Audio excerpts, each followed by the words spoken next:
All right, welcome back. Boy, it's hot out there, need I tell you. Hope you had a good day today.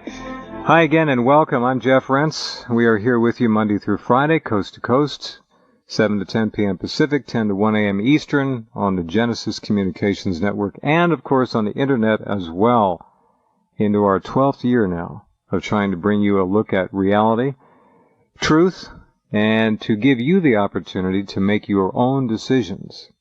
We have an extraordinary and unforgettable program in store for all of us tonight, as we will spend some time with two truly heroic Americans.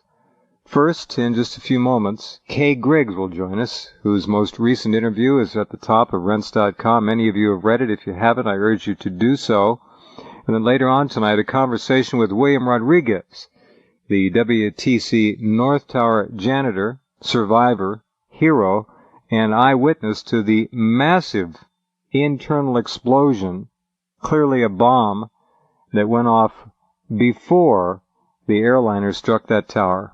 This is an amazing story. We have two extraordinary people tonight, so sit back and prepare to hear things that your mind may tell you just cannot be true.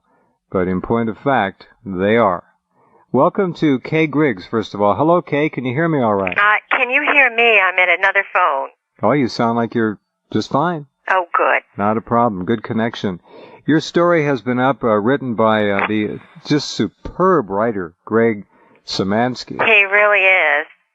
He is a man who has dialed into an awful lot of crucial truths lately and has written and presented those truths with extraordinary acumen, and it's amazing to read his works. Time after time, he continues to produce remarkable journalism.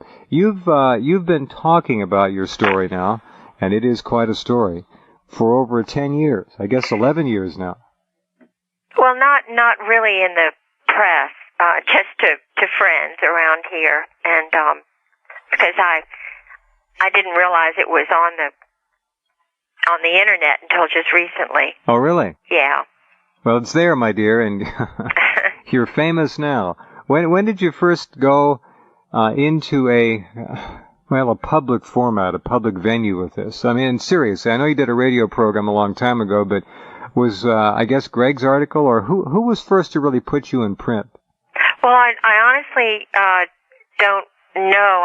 I had death threats, and when I went up to Washington, I was invited up, sort of a safe house, and to talk to some, I guess they were intelligence people at the press club who were friends of the senior White House correspondent, Sarah McClendon. Yes. Who knew I was telling the truth, and I had spoken to William Colby, who was a friend of my Uncle Ben's. They were at Princeton together and also in the same secret society or eating club that my husband was. And I felt very secure having talked to William Colby after the death threats and the house break-ins and everything. And then when he was missing, his canoe was turned over and he was gone, I felt really insecure, and that's when I just really, I guess, went haywire and started calling people I thought I could trust, and I got Sarah. Well, you got a great one. I lived with her for a long time up there. And what an amazing woman. She saved my life. Really, literally. Well, her work over the decades has probably saved the lives of many people. Oh, she really has. She was a just the greatest kind of patriot. Just like my grandmother, and really sincere and highly respected. Well, I think people feared her truth. I think you're right. I had her on the program once some years ago now. She's still active? She died last year, sadly. But that was some funeral at the press club. It was just totally jam-packed. I wondered if she was still active. I didn't know. Yeah, she just died. She's in her 90s. Yeah, I know. Brilliant. I think she was on the program when she was 86 or something like that. Yeah, but, just great lady. Well, anybody who's watched television in the past, how many years was she sitting in the front row at those White House press conferences? She was there from the Roosevelt administration. Right. She talked about that, as I remember. And she was the first one who sort of got women into the press club because it was an all-male enclave, and Sarah and Helen Thomas, they were sitting in the, upper regions, just like African Americans used to do in the churches, and it was Margaret Thatcher who said, "Why are they up there?" And it really Margaret Thatcher working with Sarah, and anyway, they finally got women to be allowed to become members. Now, for our listeners, let me just read a little bit from Greg Szymanski's article about what we're going to discuss to give them an idea, a little bit of background. For 11 long years, Kay Griggs heard all the messy details from her military husband, usually while he was drinking, before going into one of his drunken stupors. First going public in 1998 in an 8-hour video interview with a truth-seeking Michigan pastor and FM radio broadcaster. She is now back after September 11th to warn Americans to beware of the evil, and boy is it, lurking within the highest levels of government, bound and determined to destroy this country. Kay Griggs knows what it's like to have a gun pointed in her face. She knows what it's like to have her face slapped, her bones broken, and her nose bloodied by her former bully of a husband, an active Marine colonel, and a man who she claims is above the law and literally gets away with murder, end quote. This is a story, Kay, that is probably going to be almost unbelievable for some people, but that's okay, because most of this audience will be right with you every step. So just know that you're talking to an incredibly enlightened group. Well, it's true. They feel they're totally above the law, and it's a brotherhood in which they protect each other. Now, is this brotherhood? It's certainly not restricted to the U.S. Marine Corps. But the Marine Corps, there's a group within the Marine Corps who have gone to Princeton and Annapolis and so forth, who are in the upper echelon of the Marine Corps. You wouldn't have found an Oswald in this group, although he was in the 4th Marines, but it has to do with friendships and where they went to school and the secret society or the eating club that they went to and which college. And then there are associations and in Vietnam and, the SHAPE, NATO, SACLANT, Defense College at Rome, experiences. And I really believe that the NATO, Rummy went to NATO when the Nixon world was falling in, and which saved him and protected him. It's an international brotherhood, and it is Masonic, very much Masonic. So it is the Masons, but again, for you Masons out there, it's something way above the levels you're familiar with. Now, this group. Well, the Freemasons have a ladder. Yeah. And they're always climbing because they're very insecure. Huh. And they can't, it's addictive. They just want to get another medal, to make themselves feel competent, because they don't. This is above 33rd degree. Yeah. They're orders. He had all sorts of medals. Steiner, Carl Steiner and Mark Clark. It's General Mark Clark. Yeah, he was very corrupt, believe it or not. Another American hero. Well, so to speak. So to speak. Yeah. So who are these people? It's an international group. The so-called Illuminati, the globalists, the New World Order. Yeah. Are these people, this particular group, are they an enforcement arm of this Illuminati? How do they tie in? Do you know? They are. Well, they're connected with the Joint Chiefs and the NSA and the White House. But George told me that they wear different hats, and it really doesn't matter what hat they wear. I see. He had different passports with different names. I felt as though he may have even had a double, but certainly he admired Rummy, and he even had a stand tall desk when he was at FMF Land, just because it was something, it was like something Rummy had. He had a driver like Ike had, like Kay Summersby.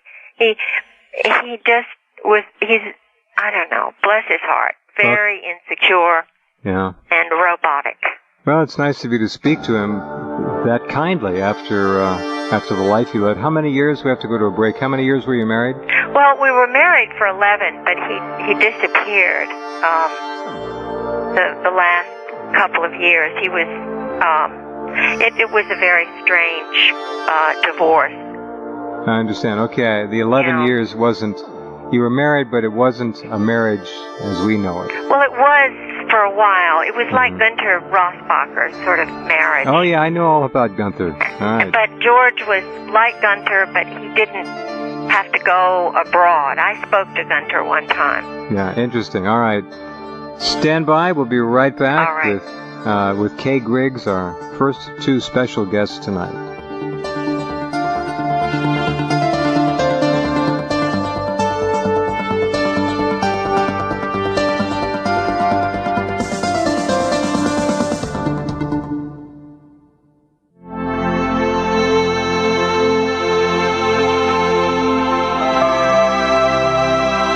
Let's get right back to our special guest, Kay Griggs. I want to, if I may, Kay, if you don't mind, I'd like to read just a little bit more from Greg's article to not only acknowledge him, but to give our listeners a little bit of sure, that's fine. A feeling of the breadth of this incredible panorama of horrible things you were exposed to for a long time.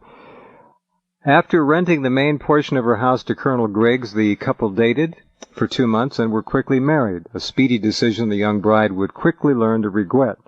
The story of the couple's courtship is of little importance, but what happened afterwards regarding the Colonel's drunken ramblings takes center stage. Said Kay, he started drinking, did a lot of heavy drinking, and at first I thought I could change him. Said Griggs, who listened closely over the years about her husband's role as a military assassin and his role as a military trainer who brought new young assassins into the fold. Again, Kay Griggs. He started talking openly about murder, corruption, assassinations, and lies. It was just incredible, the names that were involved and the people who were being killed. Yeah. He gave me very detailed and graphic descriptions about how Waco was carried out, as well as how many other hits went down, including Malcolm Kerr, the head of the American University in Beirut, and Ron Brown, who was trying to take away the State Department's monopoly on drug money and arms deals. Now, there are several things to talk about right there. Let's first... There's so much of that going on that people don't realize as far as buying and selling weapons. And for instance, we were in France one Christmas I think it was 95, and he had prearranged a meeting with an Australian Brit and a Chilean member of their Secret Service who had a place there, and we were at a place called Castelnau de Montmiral for 2 weeks, and the guy was an arms dealer, and in other words, they will sell American weapons that through an Israeli group, and it's to confuse people. They will use the Israelis. Americans will use the Israelis, or rather, the Israelis will use the Americans. Right. And then they have people like there was a couple of men, Gorbani Far and another guy who were friends of George's, because George had, of course, been to the Hun school with the Saudi royals. Now that's Hun, the Hun school. Yeah, and you know the king just passed away, but try to find out in the press about the 3 royals who went to the Hun school and then to Princeton. It's rather hard, but if you contact the school, they'll tell you about it. And in other words, these early friendships that George and guys like Bob Edwards had in high school, and then going to Princeton and getting into Cap and Gown, which was the one Rummy was in, and Colby, and Schultz, Carlucci, Dulles, Alan Dulles. It's a very small group, and Dulles, I believe, Alan Dulles was the one who really was responsible for bringing Rummy in, Carlucci in, my husband in. My Uncle Ben had been in that club as a football star, and I thought it was God. I just thought, well, George coming into my life, it was just exactly the same. Those were the hoops that my Uncle Ben had gone through, and his parents were killed. But George's parents were just sent away for 8 years. So, I began to connect the dots and think, these are young boys who don't have parents. They're poor. Although Uncle Ben had a little bit of money, but once his parents died, it was gone. And they're all on scholarship. They're all dependent on ROTC scholarships. They have no careers like the wealthy guys at Princeton. So they're really dependent on the political, military hoops and people to promote them. And Alan Dulles really pretty much oversaw their initial getting into political spheres of power. I think the underlying point here is that murder means nothing to the power brokers at the top, and it is commonly used as a political, economic, and terrorism device. As a true terrorist, anytime and anywhere they want, it seems. It's arm's length. It has nothing to do with the politicians who want the person or the intelligence high-level person who wants to get rid of this troublesome guy. And they're all, in other words, they were German individuals who, and I'm not opposed to, Germans are fine, but there were a lot of German SS who came into this country. I know because my grandfather was involved with that as a naval intelligence doctor here in Norfolk during World War II, and I never thought about that. But when George was talking to me, and I knew his family were German, and I started thinking, well, you're killing people, and this is, in other words, it was institutionalized, what he was talking about. All right, I understand. Structural to the system. Yes, vital to the system. Vital to the system. Yeah.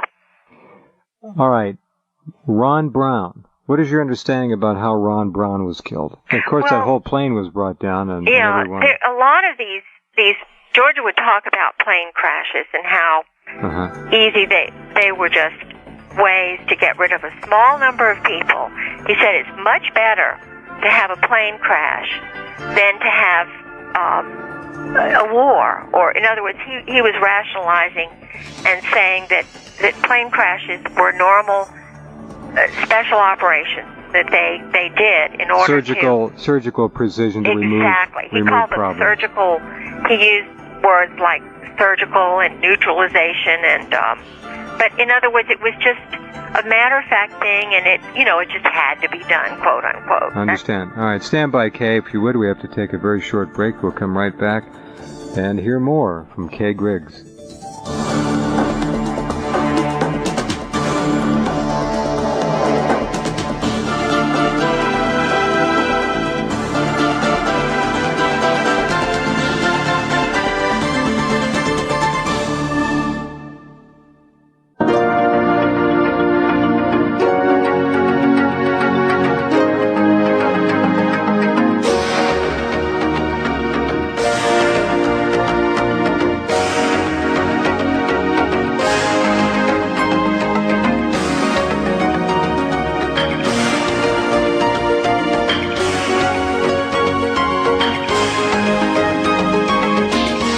Welcome back. Talking with Kay Griggs. Kay, if I might, I want to go back to the Ron Brown assassination and plane crash, which killed, I think, close to 50 people altogether, something like that.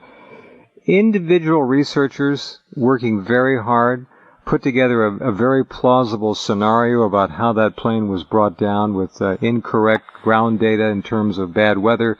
They flew it into the top of a hill. Apparently the first people on the scene found at least one survivor in the back of the plane, a military stewardess named, I think, Shelley Kelly, who apparently was walking around. She died after being evacuated, allegedly from a loss of blood, very mysterious. Ron Brown said to have been found with a hole in the top of his head. The autopsy films of his examination, of course, have been kept sealed. We've never seen them. There was a picture or two leaked, which was highly suggestive. What do you know about the Ron Brown assassination? Well, just tying together the things that George talked about, plane crashes, it was I won't say a popular, he mentioned things like signature murders, and he explained to me how the Marines would, they had different patterns that they would leave marks so that the snipers, shooters, or whomever, the dirty tricks, wet ops, people would know who did it. It was kind of a little signature. Thing. Yeah, I see it. Like Paul Wellstone's plane and Ashcroft's opponent and Dick Openchain in Virginia. I mean, they're just all over the place. Well, the Wellstones were clearly murdered. That plane. Sonny Bono, was it Sonny Bono? Not Sonny Bono. John Denver, the group that formed the critical mass. John Denver landmine. Lost in the Pacific when his small stunt plane crashed. Sonny Bono said to have been murdered on the ski slopes as well. All over the landmine issue with Diana, because that's a growth industry in the Navy in Texas. And they had formed a sort of a critical mass, and within a matter of months they were... the movement was decapitated. Yeah. And that's what he said they had to do. They don't like critical masses that threaten something that is profitable or political that is important to them. Are they guarding their own worth and value, or are they doing the work of those they are associated with, or is it both? Well, it's certainly a combination of both, because they feel as if they are the group. It's very I don't know how to, when people go through initiations in the Masons or the shellback, the ceremonies that are really kind of gross, but they bond the boys. They're drunk, and it's a memorable experience, if you could say that. Well, you wouldn't forget it easily, that's for sure. Yeah. But it's a form of kind of bonding. And it's what gave Lehman the courage to do what he did at Tailhook with all the Marines looking on.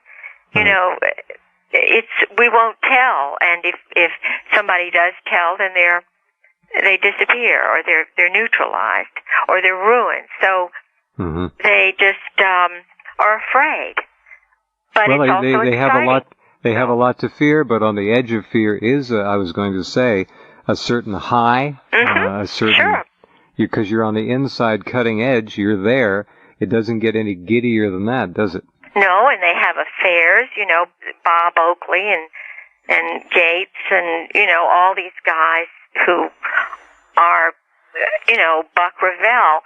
They pal around with, Tom Clancy's part of the group, and they do things, and nobody will talk because they know that it's like Jerry Unruh. I mean, everybody sort of knows that they're messing around one What you're way or saying the other. is they're homosexuals, they're pedophiles, there is no end to the Absolutely. the Ben Bradley, Warner, all the Marines, Hassan Foos and North, I mean, the Kallstrom, it's a very small group, and they've been in operations together, sort of like the Delta Team 1 in Italy, with the boss and so forth, that they went to Rome, and Steiner was involved with. But this group was preceded by another group, and a group before that. This is nothing new, The Dulles group, yeah. The Dulles brothers, and And you mentioned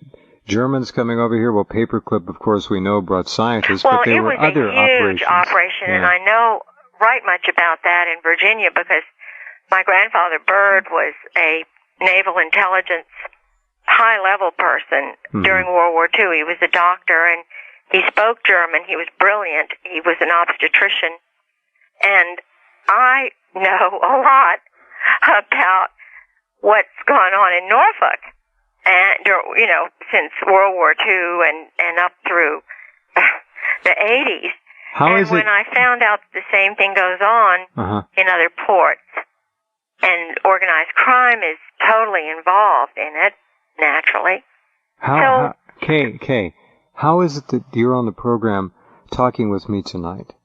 How is it that you've escaped being silenced, ruined, sent away, whatever? His first wife was murdered, and I think that Suzanne Workman Griggs, was killed during the Iran-Contra hearings because George was North's handler for Al Gray for the joint. Your ex-husband was Ollie North's handler? Yeah, I mean, he was the chief of staff for the Marine Corps for Gray's boys, the assassins who were working with Steiner, Jim Joy and Brute Krulak, and they were working with, the Nelson Rockefeller group in the Republican Party. But I'm not saying that Republicans are bad, because there were actually folks working both sides, like Walt Rostow and boy, you're dropping so many names. But they're all. No, I understand what you're telling me, but it's almost deafening. Every one is another bomb. And if I can go back to former CIA Director William Colby, your friend. Yeah, he was a friend of my uncle's, a good friend, and a really nice man whom I spoke with when after March the 4th, when I had called General Joy and wanted to find my husband because I had no money. That was during the latter years of your marriage when he disappeared. And General Joy said, "I don't believe I know your husband." And I just was looking at his diary in Beirut when he was, with Bob Oakley and Bob Gates and Larnaca and, every day with Joy and Steiner. And then when I told him I had the diary, he couldn't wait to meet me, and that's another story entirely. You wouldn't believe that. But then my house was broken into, and I was set up by a NATO person named Fred Hentz. Okay, hold on right there. House broken into, looking for the diary, I would assume. We have to do a little bit of a break here, Kay. This is amazing. Stand by, we'll come right back.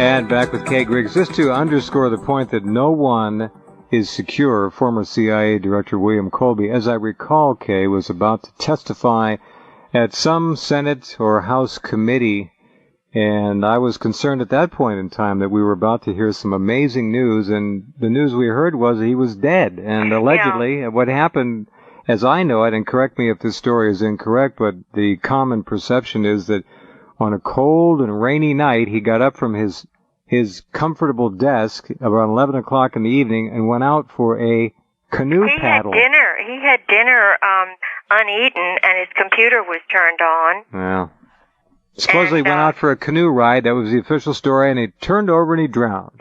Well, I went to a cocktail party in Virginia Beach, and I'm not going to mention names, but it was a very high-level cocktail party. Mm-hmm.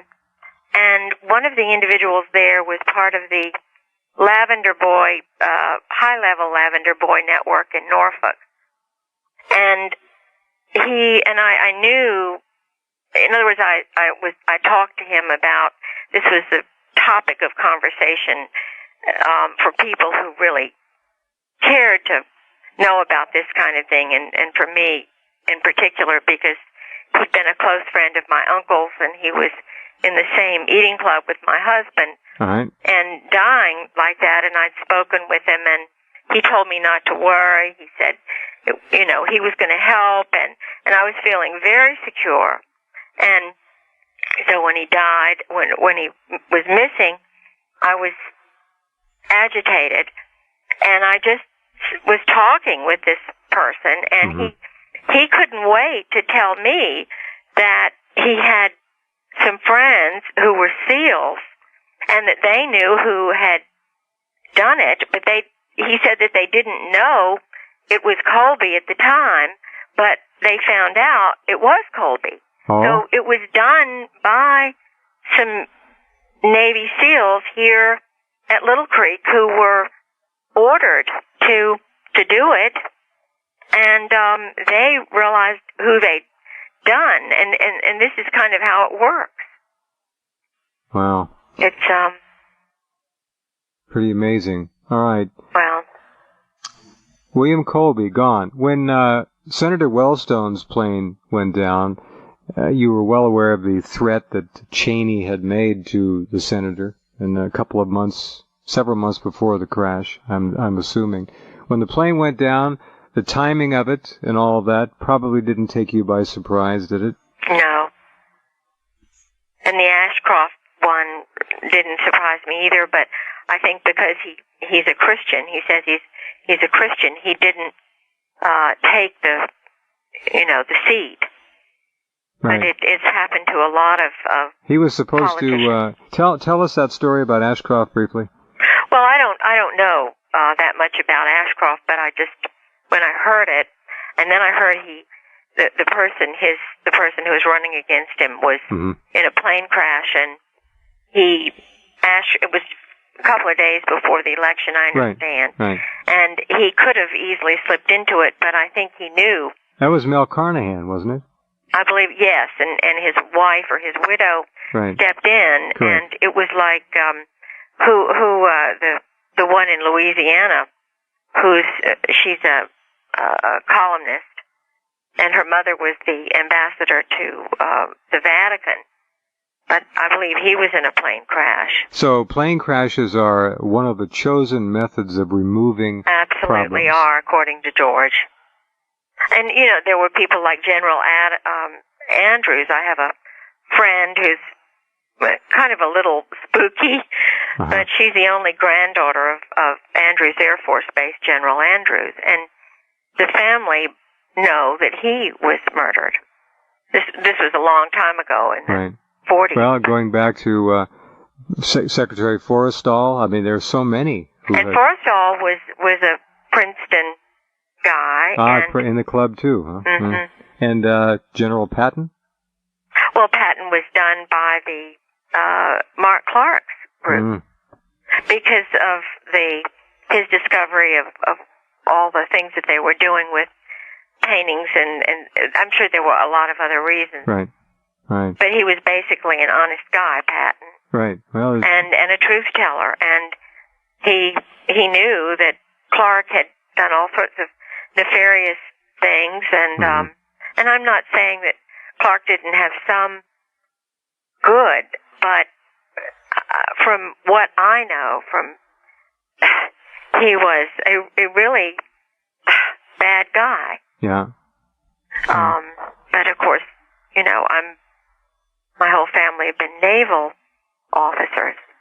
Well, have you talked to your ex-husband in the last several years at all? No, I just communicate a little bit with his daughter and son-in-law. Who's watching over you? Who's taking care of you? Well, I believe the reason I'm alive, and this is what people believe too, is because I spoke up right away. When Sarah told you to. When Sarah told me to do that. And also because his first wife was murdered, and I went to the NIS with her death certificate, which everyone was told that Sue had a heart attack. But I was told by someone, and I'm not going to mention, a very high-level person, very high-level person, who was official, that Sue had gone ballistic over some things that George was involved in, and particularly after a trip to Florida, which George told me about, and she was really going ballistic, and they brought some friends, the Earls. There was one brother who was with the NSA, and then Jim and Nancy, to calm her down. And then she had this quote-unquote heart attack, which all the Marine wives said she had.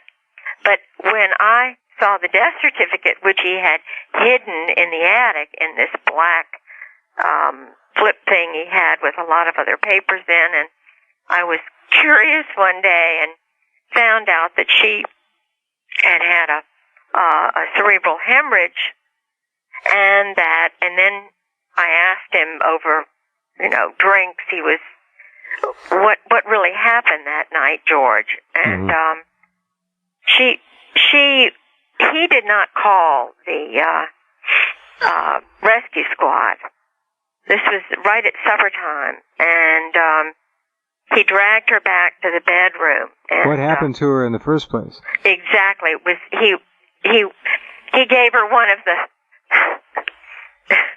the things that he gave me. He killed her. I understand what you're saying. Yeah. And I told that to the man. Well, anyway, I told it to two different people, and I finally got a woman at Oceana who was at NCIS, NIS, and I found out she was a Marine. But 3 days later, Sue's body had been dug up and removed, and they, in other words, they must have, I know that they didn't do an autopsy on her body. They just, George got rid of it. Because, was it some kind of poison? Or did it cause a hemorrhage? He put things in my coffee. I don't want to go into that because it was just too painful for me to even go into that part of it. But it was just, it was like a movie. It was just, I was struggling. It was just unbelievable. And I knew what she had gone through. And I really believe that's why I'm alive today, or at least I'm alive up to this point. Why did he leave for those last several years of your, quote, marriage? Well, he was involved with the Bosnian thing, setting up pre-positioning of weapons in Norway, and that was, he was totally preoccupied with that. Because they knew there was going to be, the war, and... Right. Did you hear anything from him about the current state of affairs, how long ago the Iraq, Middle East involvement was planned? Was that ever discussed? Well, yeah, he discussed a lot about Iran, and the Bekaa Valley and the Israelis, the Tel Aviv Israelis. What did he think of the Zionist Israelis? Well, they were totally involved with everything that was going on, because the assassins I met, you see, they have assassins, these duo teams, like the ones who got Bill Cosby's son. And they have an Israeli and an American, and they're usually flamers. They're usually homosexuals. And I met... they call them flamers? Well, they have sex with each other, and they're Marines, and they're assassins, they're shooters. And a couple of Christmases, there was a, I don't know what, I should say this or not. I met the mother, the Israeli mother, and this guy. I nearly got him a car, and they were an assassin team. He was an Israeli, and he would do assassinations in the United States because of some sort of jurisdictional thing, and Carl would do it in other places. I mean, they go to Algeria, and they'd hop a plane. And so it's a homosexual death squad, 2 people. Yeah. Well, yeah. I mean, the 2 couples that I knew about were definitely. I kept trying to get him dates, It was so strange. Yeah. Well, you finally figured it out. Hold on, if you Yeah. would, Kay. We have a little break to do here. We'll come back another half an hour to go. Okay. With, you're an amazing woman. Just amazing. Thank you, and stand by. We'll be back. Okay.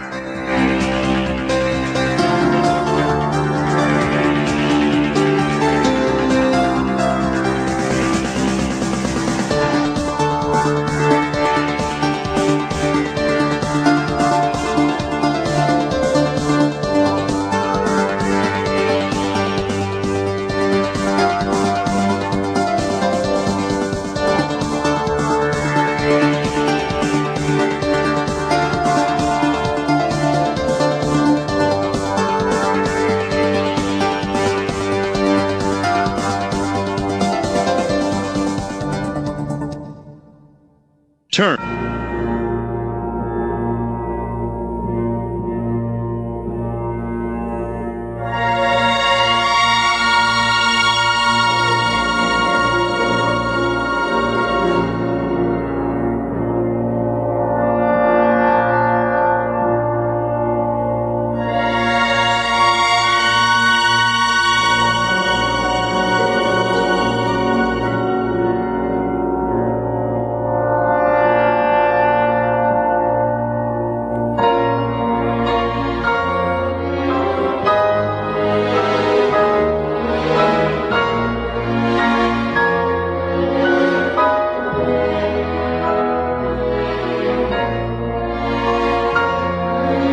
Okay, we are back. I'm Jeff Rentz with Kay Griggs. This first half of the program tonight. Her story, part of it, a tiny part of it, brilliantly told by journalist Greg Szymanski at the top of Rents.com. I urge you to read it. It is entitled The Evil Lurking Within. Okay, a lot of quick things. Tell us about what you know and what you were told about Waco. Keep it simple, but give us the overview. Well,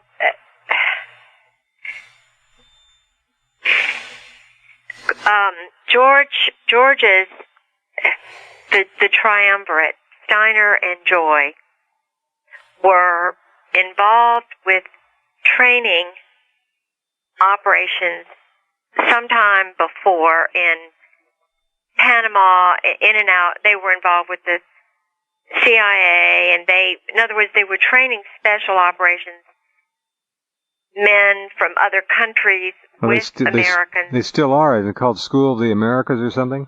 Well, no, these were outside of the United States. I see. Okay, they were training abroad. And so they had been involved with Noriega on and off for quite some time. Right. With the Norse crowd and so forth. Yeah, and Noriega's still cooling his heels, I guess. Yeah. Yeah. So, but with the Waco, the Carl Steiner and Jim Joy were involved with the attack on Waco in that they brought in their people. These were not Texans. They had their own special people in there who were brought in specifically to do what they did. Why? What was the danger? Well, using radios, and this was Jim Joy and Carl Steiner's. This was their thing. Was this a training operation for them? Yes, and they did it in Panama. These are just trying out their what they so that the men will know how to do it. It's a bonding kind of thing. It was a live fire training operation. Yeah. And they do live fire training all the time out in the desert. And George was the #1 shooter for the Marine Corps for years. And he told me about how they would go out and, I mean, they really are. They're using live bullets and live target practice, and the guys have to, it's escape and evasion, but they use real bullets. So they turn people loose and hunt them down. Exactly. TWA Flight 800. What do you know about that? Well, that was, and the scuttlebutt around here is that was done, it was a NATO SACLANT game. That got out of or hand? Mistake. Mm-hmm. And Kallstrom being a Marine, Oh, Kallstrom was a Marine. Now it makes sense. See, Kelly, Warner, Ben Bradley, Cordmeyer, Buck Revell, Oliver North, all these guys in the Armitage trained, SEAL with these guys. Mm-hmm. And they do operations and have done operations so that when the time comes for promotion, and to cover up this or that, Kallstrom was right there. And I believe that's why the guy Kelly, I know, what was his name, O'Neill, was murdered in 9/11. Because he knew everything about what was going on. So they got rid of him. He was probably killed before the building ever came down. Absolutely. I mean, it was his first day on the job. Oh. It was Mueller's first day. There were too many. Right. Understand. This is going on in broad daylight right in front of us all the time. These killings, these plane crashes, these alleged suicides. Remember the Clinton death list? So many people killing themselves by shooting themselves multiple times in the head. Well, Admiral Borda was killed by a Marine. Why did they take out Admiral Jeremy Borda? Because he was going to appear the very next day. He was going to testify too. I remember that. Yeah, and I believe it was all about the guys who were coming from other countries, particularly Israel, who were coming to Norfolk, Virginia, and they were being paid for by the government, and they were doing operations inside the United States. And I believe that Colby, because I told Colby, I spoke to him on the phone, and I'm not going to say this. I know who was involved with spying on Colby. Just like Nussbaum was across the hall from Vince Foster. There's always somebody with an office across the hall. They're always watched. That's exactly right. And so the person... They shot Vince in the parking lot, is my understanding, and carried him to Fort Marcy and dumped him. Yeah. Well, Linda Tripp worked for Carl Steiner. She did? Yes. It's all together, isn't it? Linda Tripp. So did McVeigh. And Monica Lewinsky. Remember all the ties? None of this is at random, folks. No, they knew she liked older men and had, she had that propensity. Mm-hmm. They planted her there because she would gravitate towards him and vice versa. And Linda Tripp was an operative. She and her husband were both down there at working with Carl Steiner at the JFK school in Fort Bragg. What's Steiner doing now?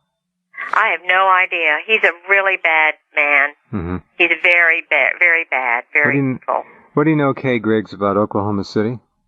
The bombing? Well, they had a group down there, one of the Princeton friends of George's, believe it or not, who's in intelligence, they had this big camp there, and they were bringing lots of Iranians, and they were bringing Iranians to... Iraqis. No, Iranians too. Early on. Well, they were bringing Republican Guard over too, but this is Iranians now. Okay. But they were bringing. I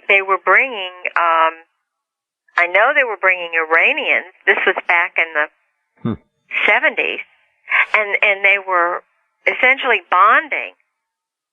And they would train. That was one of the places. It was kind of like the place, like Pontchartrain area, where lots of them did that.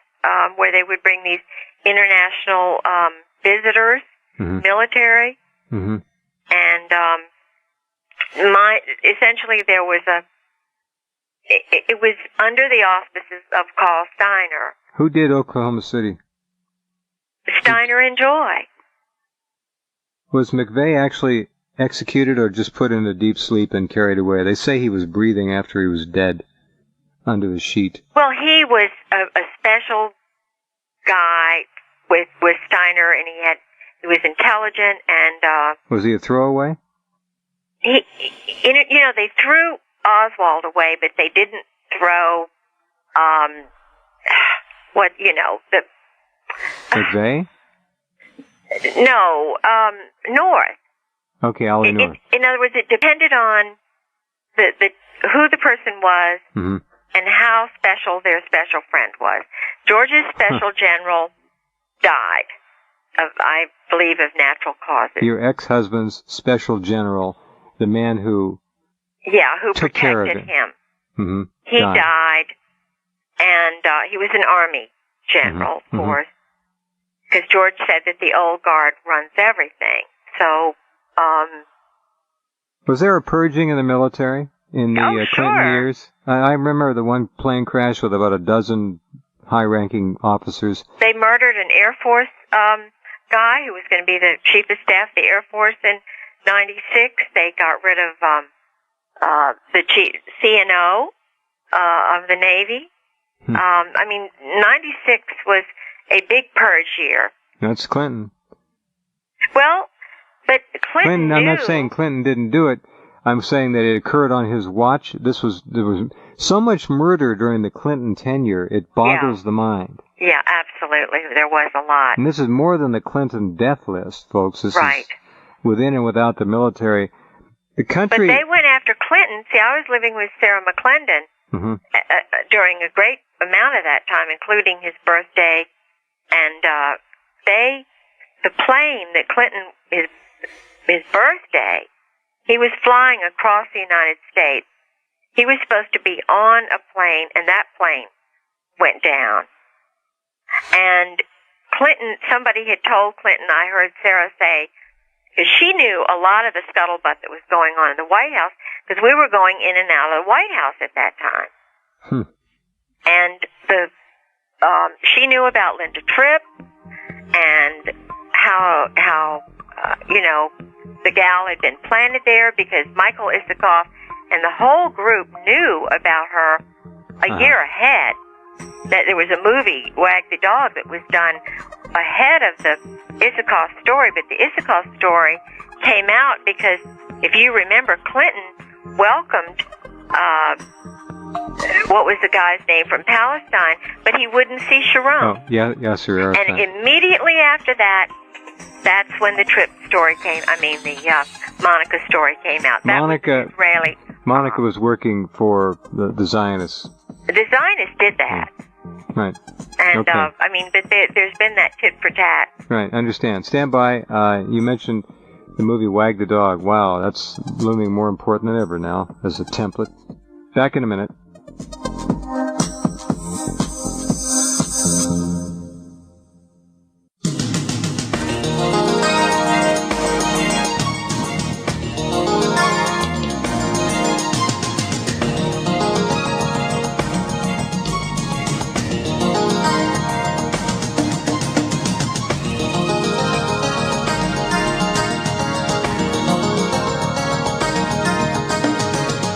Hi, we're back. Our final segment tonight is Kay Griggs. It's just a mind-bending, boggling litany of names and places and events that she is, from her experience, shedding new light on, and they're all we're falling into a reality here, Kay Griggs, that is so unsettling for many people. I'm not sure they can handle it, but that's the way it is. Let's spend our last few minutes talking about the Zionist neocons. Now, just for the record, for all of you out there are Jewish Zionists, there are Christian Zionists, there are atheist Zionists. We're talking about Zionism, which has, of course, co-opted Israel and pretty well taken control of much of this country's government.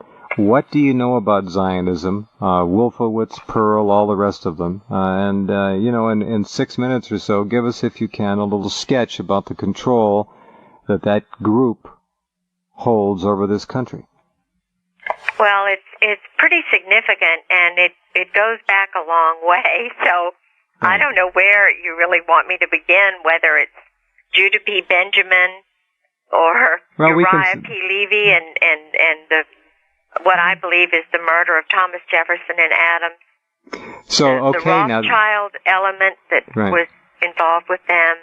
The Rothschilds, this does trace back to the Rothschilds of London. Friendships and Paris. Because you see the Marines in 1850 something or other, the Marines were according to George, assassins, and they were paid for by a Masonic lodge in France. They were funded. The money came to fund them and pay for them as sort of protectors of the ships that would go back and forth, in the triangular trade, which were in the Mediterranean. That's how the Marines got their start on board of ships. Exactly. And the red stripe, George said, was blood, and they always would run up to the top. Oh, he loved telling that story. And so you had this German-trained major who was really a loser, but he was involved with the murder of John Brown, and he was not well liked, not at all highly respected, because he was a coward.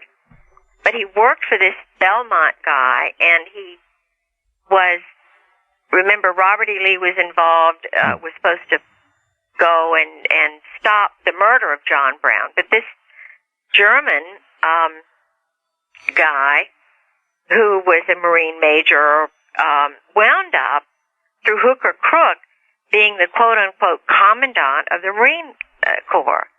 His name was Jacob Zetlin. And Zetlin? I think it was Zeitlin, maybe. Lin. Mm-hmm. And he wasn't an American guy. He'd been involved with helping Judah P. Benjamin in the South and stuff. Anyway, what a grasp of history you have. He actually literally changed the uniforms to be like the Germans, with the pith helmets and everything.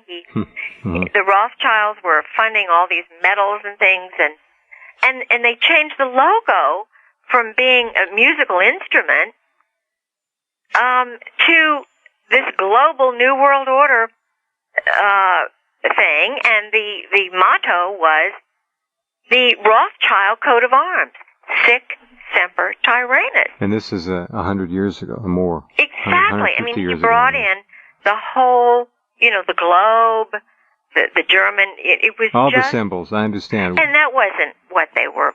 In other words, it was to make them bigger and more important. Who killed Lincoln?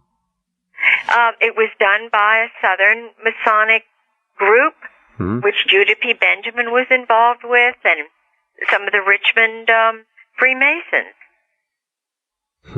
And, it was a small group, actually. Well, it doesn't take many if they're organized. No. The issue, we have a minute left. The issue today of Zionism controlling this government is, I think, becoming more understood by many Americans. It cannot be underestimated. Exactly.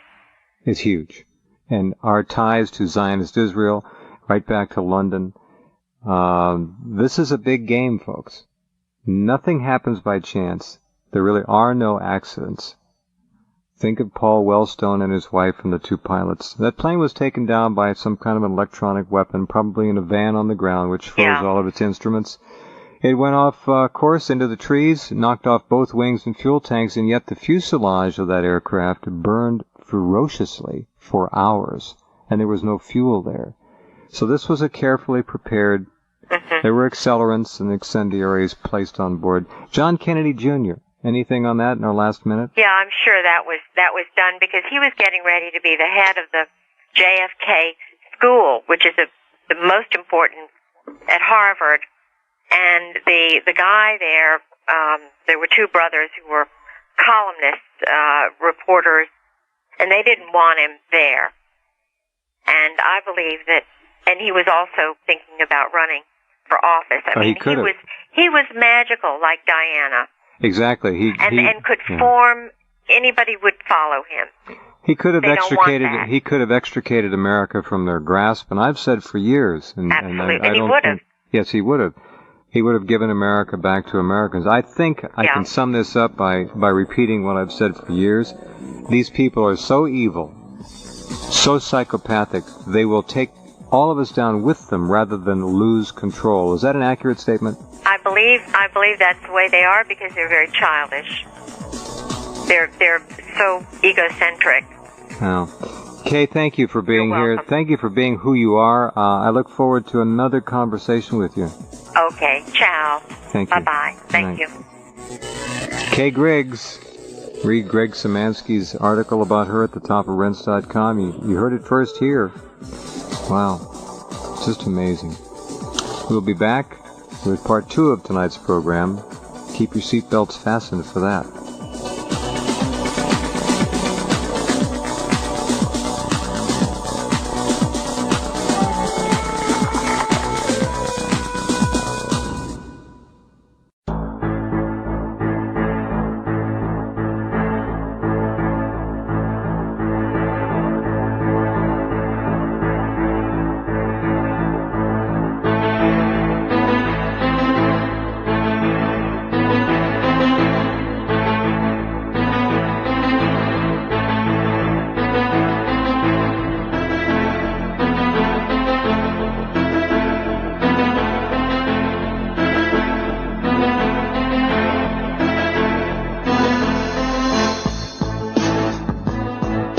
Okay, welcome back. Hope you had a great day. We have a special guest back on the program tonight for part 2. If you were with us on August the 3rd, you remember Kay Griggs was here. Kay has been written about by a number of people, including the outstanding journalist Greg Szymanski, who had a story at Rense.com about her.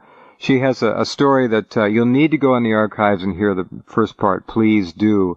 They don't want to spend a whole lot of time on background or trying to go over what we talked about before. There is so much to discuss. We could do many, many programs, but to put it mildly, Kay Griggs has lived a life that few have lived about, and few have lived to talk about, if we want to tell it like it really is. She's been on the inside at the top levels of the U.S. Marine Corps, former presidents, potentates and kings, and all kinds of people have been into her life through the words and descriptions of her ex-husband, assassinations, murders, drugs, you name it, homosexuality, pedophilia, the whole story. Evil is what Kay Griggs saw and heard about for the better part of 10 years, I guess, or longer. She is now with us tonight, and I think you're there. Are you there, Kay? Can you hear me all right? Yeah, I'm here. I sure am. Hi, welcome back. Thank you. Can you just, for our listeners who missed the first program, you were married for how long, to whom? Just go over the basics for us, and then we'll get right into it. Well, I was working at the Chamber of Commerce and met my husband-to-be, who was a widower, and he rented a house for me, and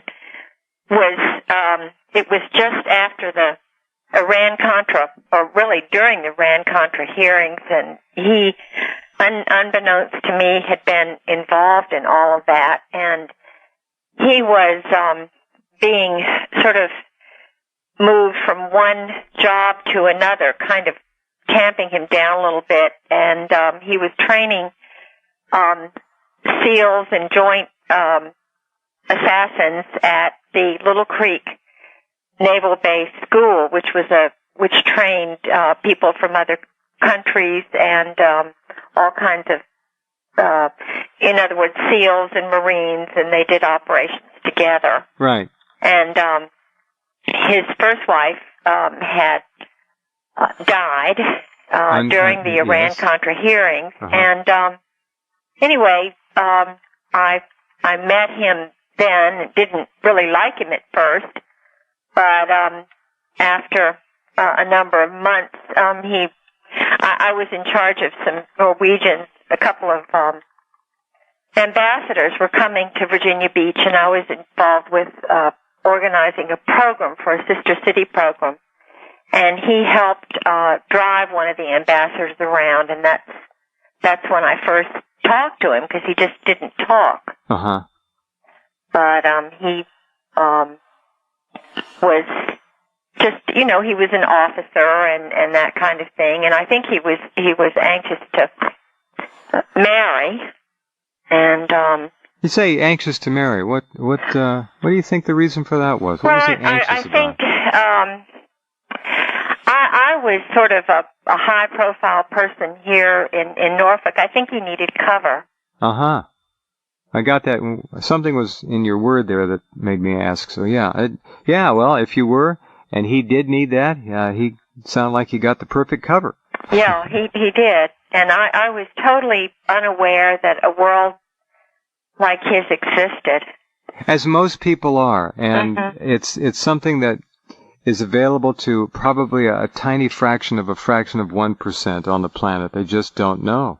Yeah. You heard about it, and through your courageous willingness to talk about it, it's been written about.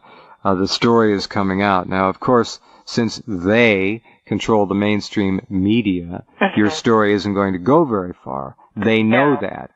But you do have on this program and on my website and others a tremendous number of those who are aware and who are interested in reality. And so that's to your everlasting credit that you've had the courage to come forward with this. Now, he reached the rank of what in the Marines? Well, it's really funny because I tried to get him to well, he was telling me about what he did for a living, but he told me that he really wasn't a colonel. In other words, he said he wore different hats and that none of them really meant anything. I had a hard time understanding what he did. I was so totally naive, but he never really talked until he started drinking in the evenings, and he just talked about, he was communicating with me, he was bragging kind of, but I knew that he was real because all the other colonels were just in awe of him or in fear of him. One of them who worked with him when I was at the chamber warned me, and I thought he was just jealous because he had asked me out, this one particular lieutenant colonel. Right. And he just said, "You'll really be sorry." And I had no idea, and he really was trying to well, that's quite a warning. Mm-hmm. And as it turns out, he was absolutely correct. Yeah, he knew what George had done to his first wife, and he knew how he'd been involved with, at the highest level, with Iran-Contra and North. And when Kay Griggs says he knew what George did to his first wife, there is ample reason to suspect that foul play was involved. Oh, well, my family are physicians here in Norfolk, and my grandfather, my uncle, my brother, and I studied a lot of biology and wanted to be a vet myself. And right. And I was told by the colonel's wives that and by George, the story was that Suzanne Workman had a heart attack, and she died. And she was young. I mean, relatively young, in her 40s. And right. When I found out how she died, and she had a cerebral hemorrhage, and I found that report in a black case that he had hidden up in the attic. And this was after we were married. And when I asked him about it, I was trying to be really light and, sort of, come on, George, tell me how did it happen? Mm-hmm. It was just totally bizarre. He didn't call the rescue squad. She supposedly was knocked out at supper time around 5. Knocked out meaning knocked out how? Just sort of collapsed, according to him. And okay, passed out. So this sounds like the Terry Schiavo case. Exactly. I mean, all right. Exactly. But then she was very large, and there was not love between them from what I know. He dragged her back to the bedroom. Now, this is a woman who's totally passed out. Right.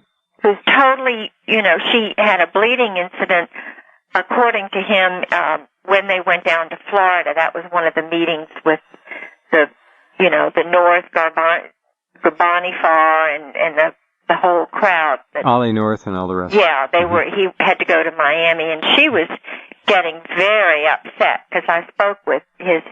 Well, I won't say who because I don't want to get the person. But I spoke with a very high-level person who knew a lot about Sue. Right. Actually, 3 people. And she was really upset because he had been involved with all of this, the Iran-Contra. And she knew a lot. about what he was doing. So he used to obviously drink then and oh yeah, he drank according to him, because I tried to get him to stop drinking when I found out how long he'd been doing this pattern, but for 30 years. And how could someone like that be in charge of international programs that are really delicate and involve national security and people's lives when they can't even paint? He couldn't tell one color from the other. He couldn't even sail a sailboat. I mean, there was just so much he just didn't know how to do.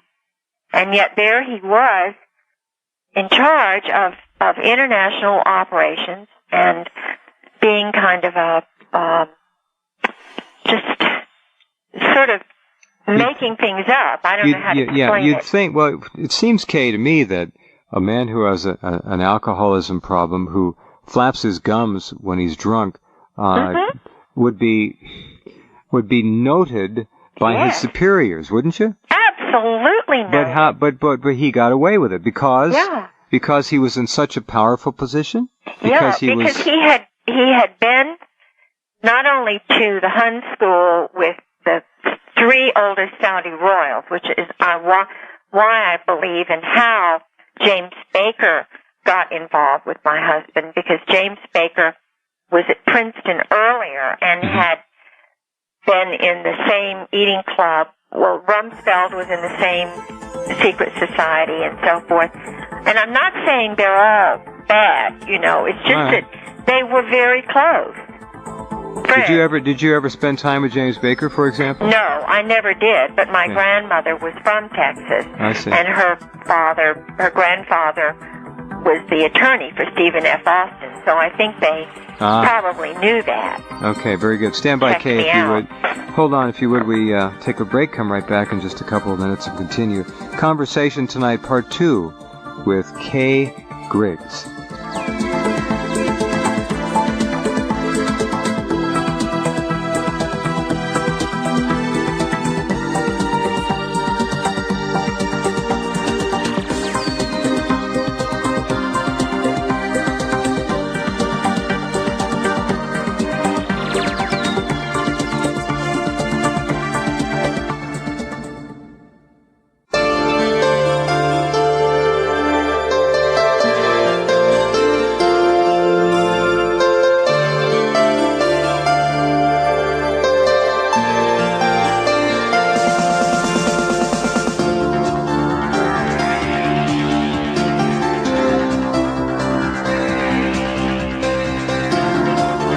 Okay, we're back with Kay Griggs. Kay, so when the drinking began after the marriage and so forth, then this material began to come out. And you're a kid who really didn't understand this. This was a part of the world that, as it is for most humans, completely hidden away. What are you thinking at first? Are you thinking the guy's delusional, or did it all ring true from the beginning? How did it strike you? Well, I knew he was who he said he was, because I very early on met the Marine Corps, the colonels who were at Fleet Marine Force Atlantic, which is, sort of half the world. It's a large operational contingent, which is was with NATO, SACLANT, and the Atlantic Command, and they literally did operations. When Kay Griggs says operations, she's talking about wet and dry operations, assassinations, and psychological operations, which psyops, my husband, very, very important, and people do not realize that they literally are tormenting and doing all kinds of horrible things to innocent people, sometimes just as experiments. Give me an example. Now, this excuse me, but this locks in to the claims by many people, regular citizens, who say that they've either had a brain implant, or they're hearing voices, or they're obviously involved in some kind of an experiment. They're being monitored, toyed with, tormented, you name it. Any truth to that in your experience? Well, of course there's truth in that, and the kinds of toys that they have to use on unsuspecting people. Give me an example, would you please? For instance, the Germans who came in. My grandfather was a retired reserve Navy captain, a doctor who was in charge of intelligence during World War II. He was sort of put into it because he spoke German, being a physician and an obstetrician, and he was in the port of Norfolk. And my grandmother lived with me the last 12 years of her life and told me all kinds of stories about how these he helped with Camp Perry and Fort Hunt, and when they brought the Germans over, the CCC, and I'm not saying Germans are bad, but right. There were many, many Germans who came over even before the end of World War I. Right. They came over earlier. Right. This paperclip wasn't the only operation bringing the Germans over. They were just pouring over. There were something like 20 bases or more in Texas alone, in Virginia, and they were just pouring into the port, and they set up these CCC camps to have these Germans have a place to live. And of course they worked hard, and then they would give them jobs, and so they weren't just the scientists that we know about. They were people in all walks of life, and sure. I've met many of them and many of their children. Right. And so, yeah, but the psychological operations group came in, I know, through some of the Germans.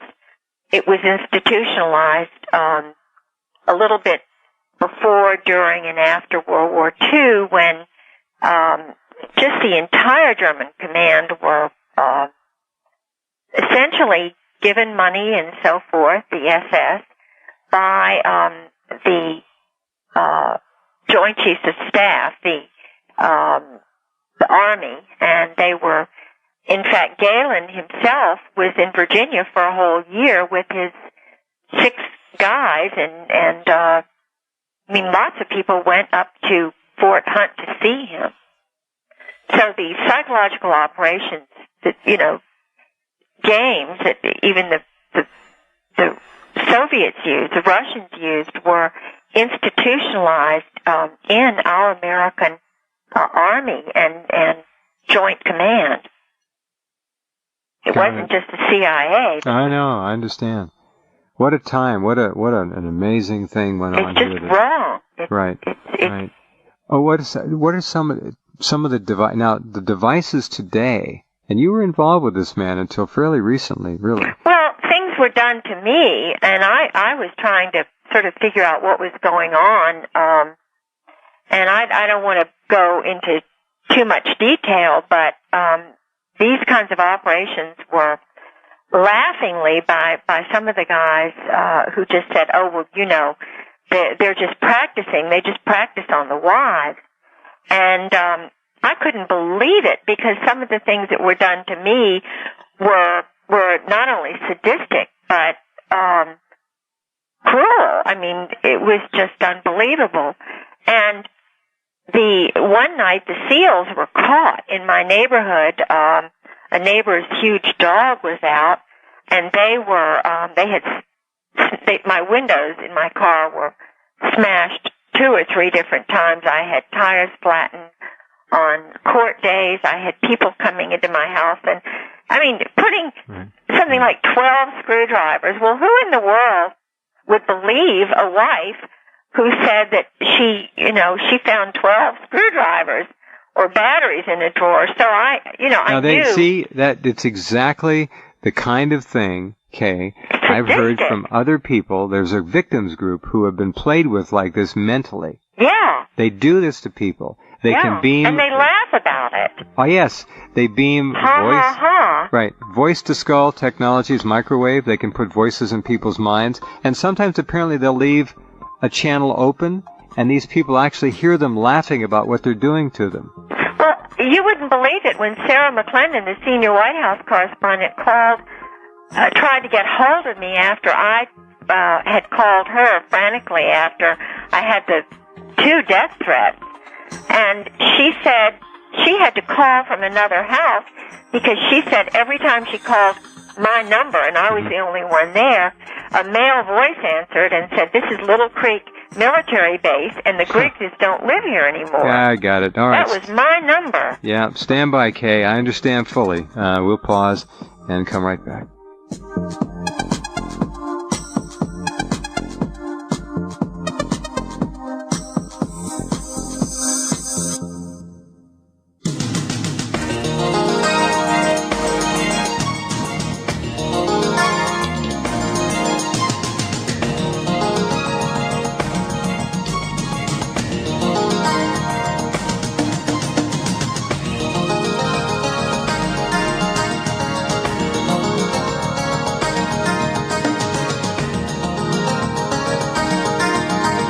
Okay, back with Kay Griggs, conversation part 2.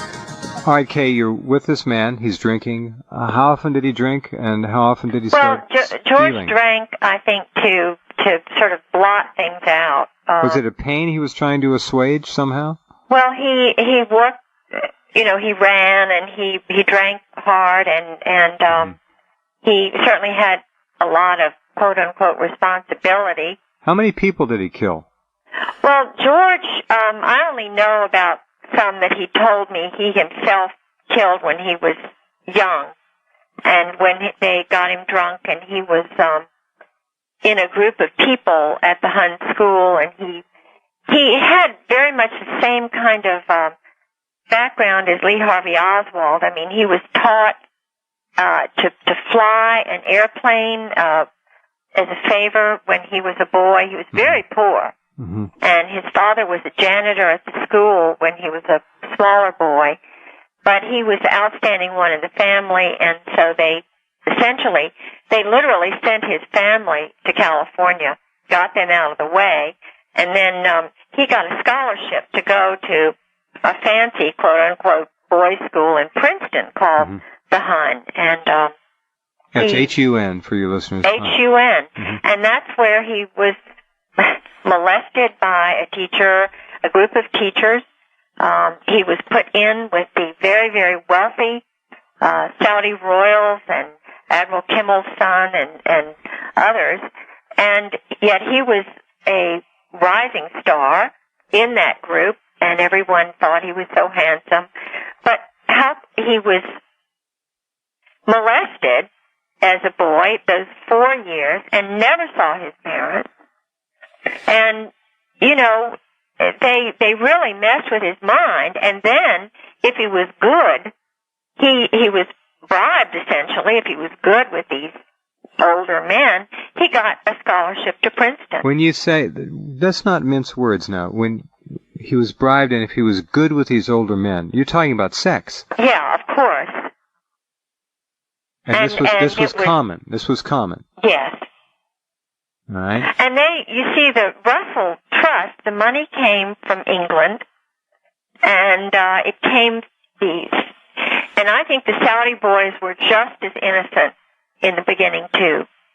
And what they were doing, and I'm not saying I have Jewish friends and this kind of thing. I'm definitely not anti-Jewish, but the people who were in charge of the men, the Lavender boys who were doing these things to my husband, were Brooklyn people, Jewish people. And I don't know why this was going on like that, but the money, which they didn't even own the Russell House. Russell House was bought because there was a man who was part of the UN, and he talked this wealthy banker in London to buy this mansion, and they put the Saudi royals, and they had parties and rompings in this big house, and the poor boys rarely went to classes.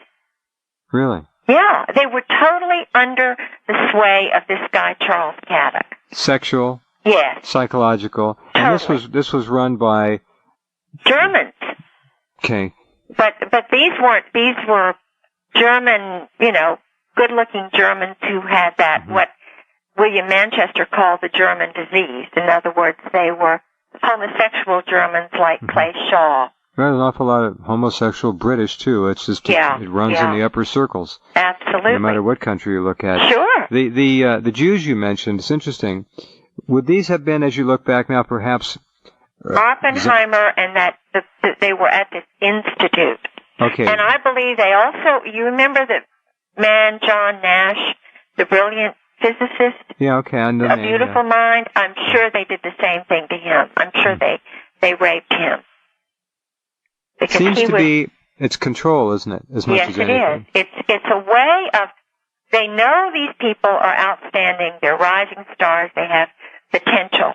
And they want to get... And they want to be able to control them at all times using fear tactics and Same thing with Skull and Bones, correct? Pardon? Same thing with Skull and Bones. Well, of course. I mean, they're telling their sexual secrets in college. But a lot of these boys in Skull and Bones, I believe they get to them just the way they did my husband when they're in high school. Mm-hmm. Because then they're really, they're scholarship boys. Right. And they depend on that college education. Fast tracking them right in. Very fast track. Okay, but as far as the murders and so forth, you think that George was directly involved in some? Now we say, oh sure, give me an example or two. You don't have to name names. For example, he told me that he talked about airplane crashes being one of the ways that they. In other words, he was saying airplane crashes are really a good thing. They still are. They use them all the time. Yeah, and I said, well, explain to me. First of all, he had to explain what he believed, because I'm a very strong Christian. Right. And, murder is not good. And he, with a straight face, I'm really believing him and wanting to understand him. He said, well, it's not murder. And I said, well, what? Why it's not murder. Not murder. I said, well, why isn't it murder? He said, because there's no emotion involved. And of course, I never argued with him because I really sincerely wanted to understand. So the killers they're psychopathic. They have no emotional attachment one way or the other to the act of killing. So it's not murder. Exactly. It's just like stepping on a bug or something. Exactly. And the way he said orders and the order, we were ordered. And it was as if his life depended. He would follow an order. He would get, before he would leave and disappear, he would be sort of curled up in a fetal position for a couple of days. I'm sure he had a chip in him. Right. And he would go out and, sort of disappear and go up to meet Michael O'Boyle, and there was a little kind of a brick thing where I'm sure they put the messages in at the end of our acre, which I found, which, had a little kind of cubby hole. Assignments, whatever. Yeah, and he would go up one night he went up 3 times to the grocery store, and Michael O'Boyle, I found out, the one who'd always been the co-partner of his, even from Vietnam, lived here in Virginia Beach, his very best friend for 2 years. And I only met him at his retirement. And there he was, only a few miles away. Interesting. All right, stand by, Kay, if you would. Sure. Come right back and continue our conversation with Kay Griggs in just a minute.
Hey, how high up did this chain go? Was this cabal that your husband was a part of?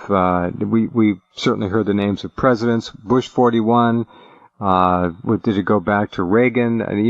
Certainly Iran-Contra did.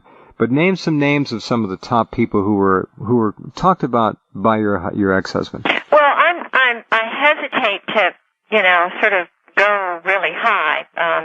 But you could if you wanted to. Yeah, because right. That's fine. You don't want to get into. You're in enough trouble. I understand. Yeah, I mean, I'm trying to help from within by retiring some of these guys and their methods, and the sailors, the Marines know what a cherry Marine is. They know what they do in the crossing the line ceremonies and the dining ins. They know about the Crisco and the anuses, all these horrible things that are just the ritual now, on you say, board. all right, how common is this? Seriously. Well, of course, everyone does it. I mean, if you are on a Navy ship, the guys strip down and they have Crisco. They have guys in a line, Crisco in the anuses, and they have, the guy who dresses up like women and the royal baby, and the wogs are made to suck olives out of the belly of the royal baby, a man who's nude. I mean, the tale, if you're in the Navy or you're in the Marines, it's a joke if you say you don't know anything about it. It's just the wives. Now, there may be some Marines who don't. Possibly, but if they're on a ship and they're crossing the equator, or they're in Okinawa, the Cherry Marines, there are books about them. You say Cherry Marines, meaning Virgin Marines? They're the bottoms. The Cherry Marines are the bottoms. Okay, I got you. And now you're describing rituals and behavior that almost go back to ancient Greek warriors. Well, this is what they tell the men so that they sort of hook them in and say, well, this is what we've been doing and it's okay. And I'm certainly not a prude, but the problem is it's institutionalized, and my father was in the Navy. My brother, my uncles, I lost two uncles in World War II, and coming from a family of gynecologists and obstetricians, I'm certainly not a prude. Right. But I really think that when you have generals who are doing these kinds of things and captains, and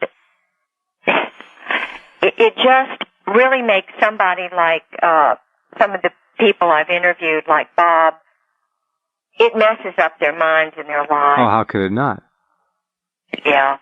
I mean, he told me about the incident with Kissinger, which I told about in Pastor Strawcutter's tape. And Please, Bob, please repeat that. Well, we have about 8-9 minutes. Yeah, Bob.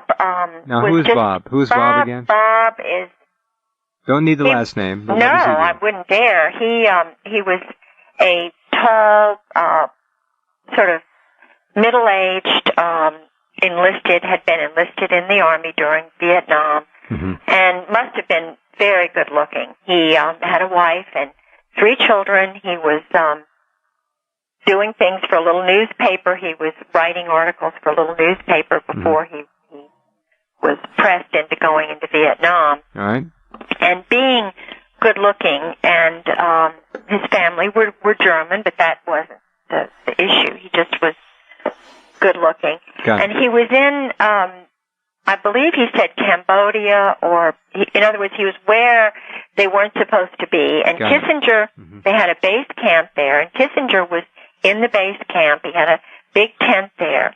And Bob told me how Kissinger came over to him. They were out, sort of inspecting the troops during the day, and Kissinger got Bob off to the side and put his hands in a certain place and invited him to come to his tent. Well, that evening? And he said there were 2 other people there, and he described to me graphically what they did.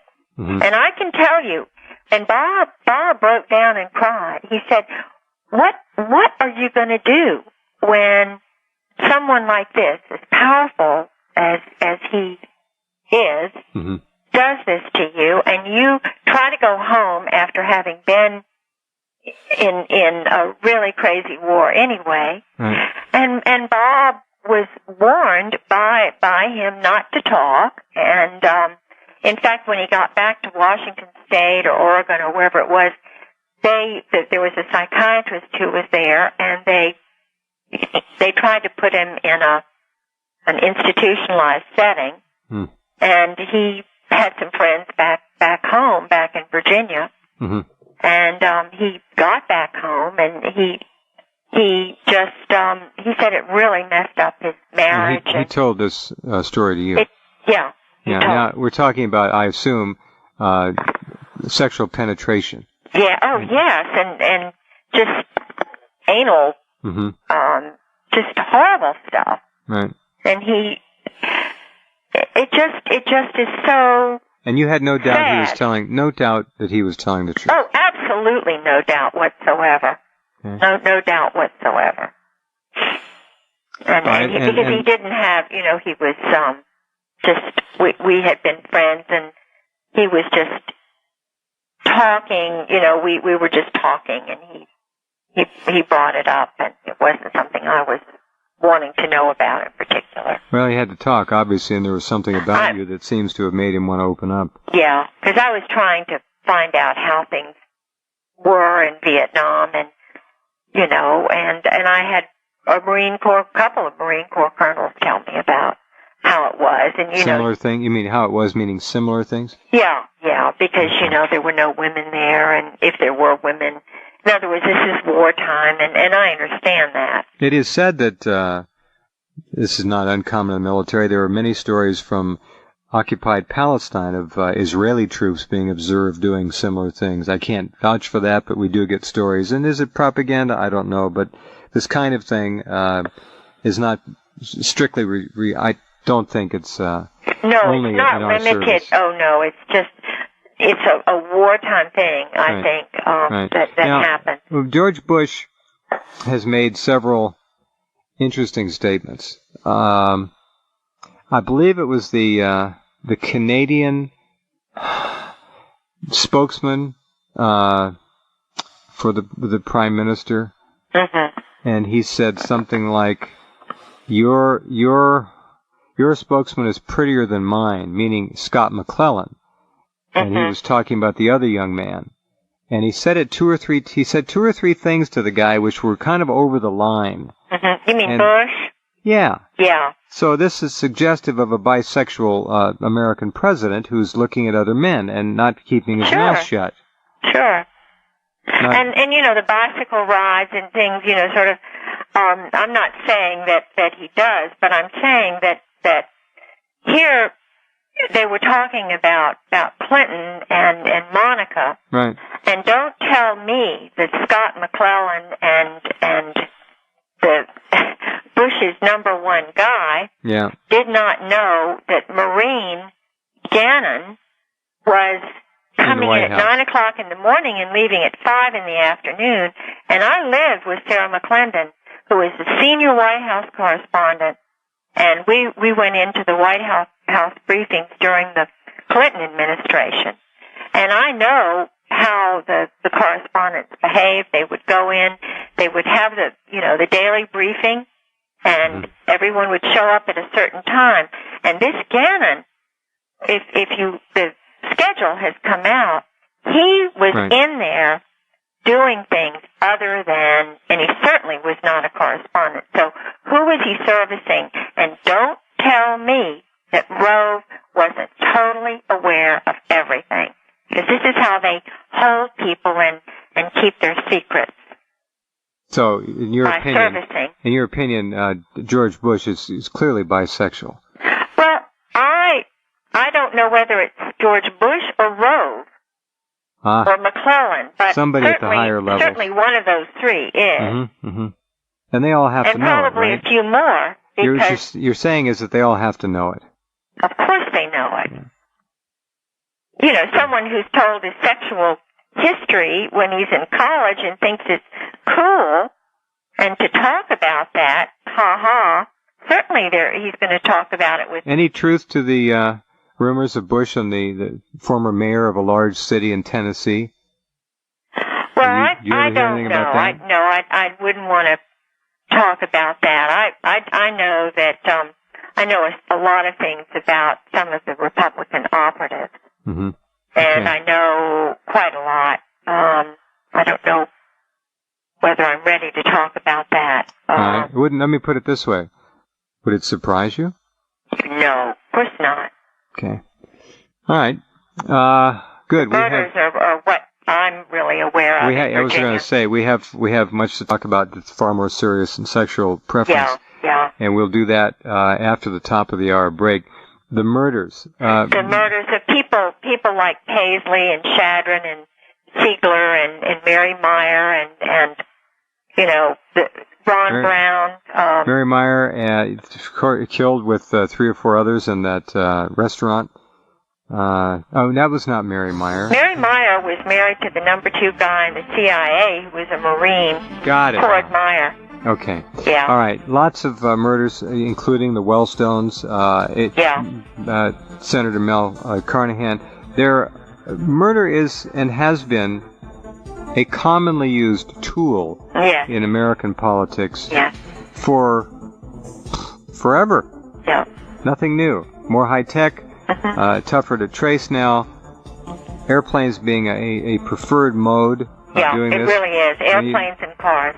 Dr. David Kelly, of course, in England, absurd to say he committed suicide. Vince Foster, of course, is as far from a suicide as you're going to get. We'll talk with Kay Griggs more about these things as we begin our second hour in just a minute.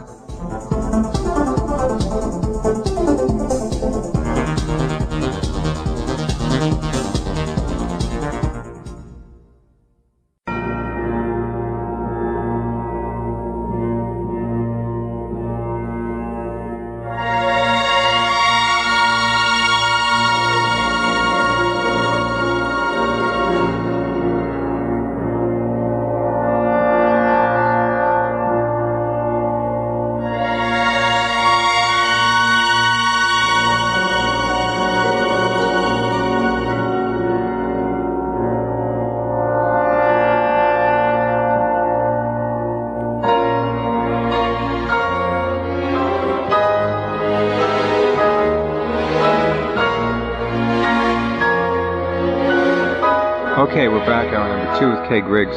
Murder as a weapon. Murder is a common political tool. Murder done with utter remorselessness, no conscience at all. Murder done as simple strategic. As swatting a fly in a strategic move. It's strategic. It's a chess game, and you take out players. It's a strategic move. Yeah, and it avoids, if there's a critical mass that is building, which is opposing the prevailing policy or plans.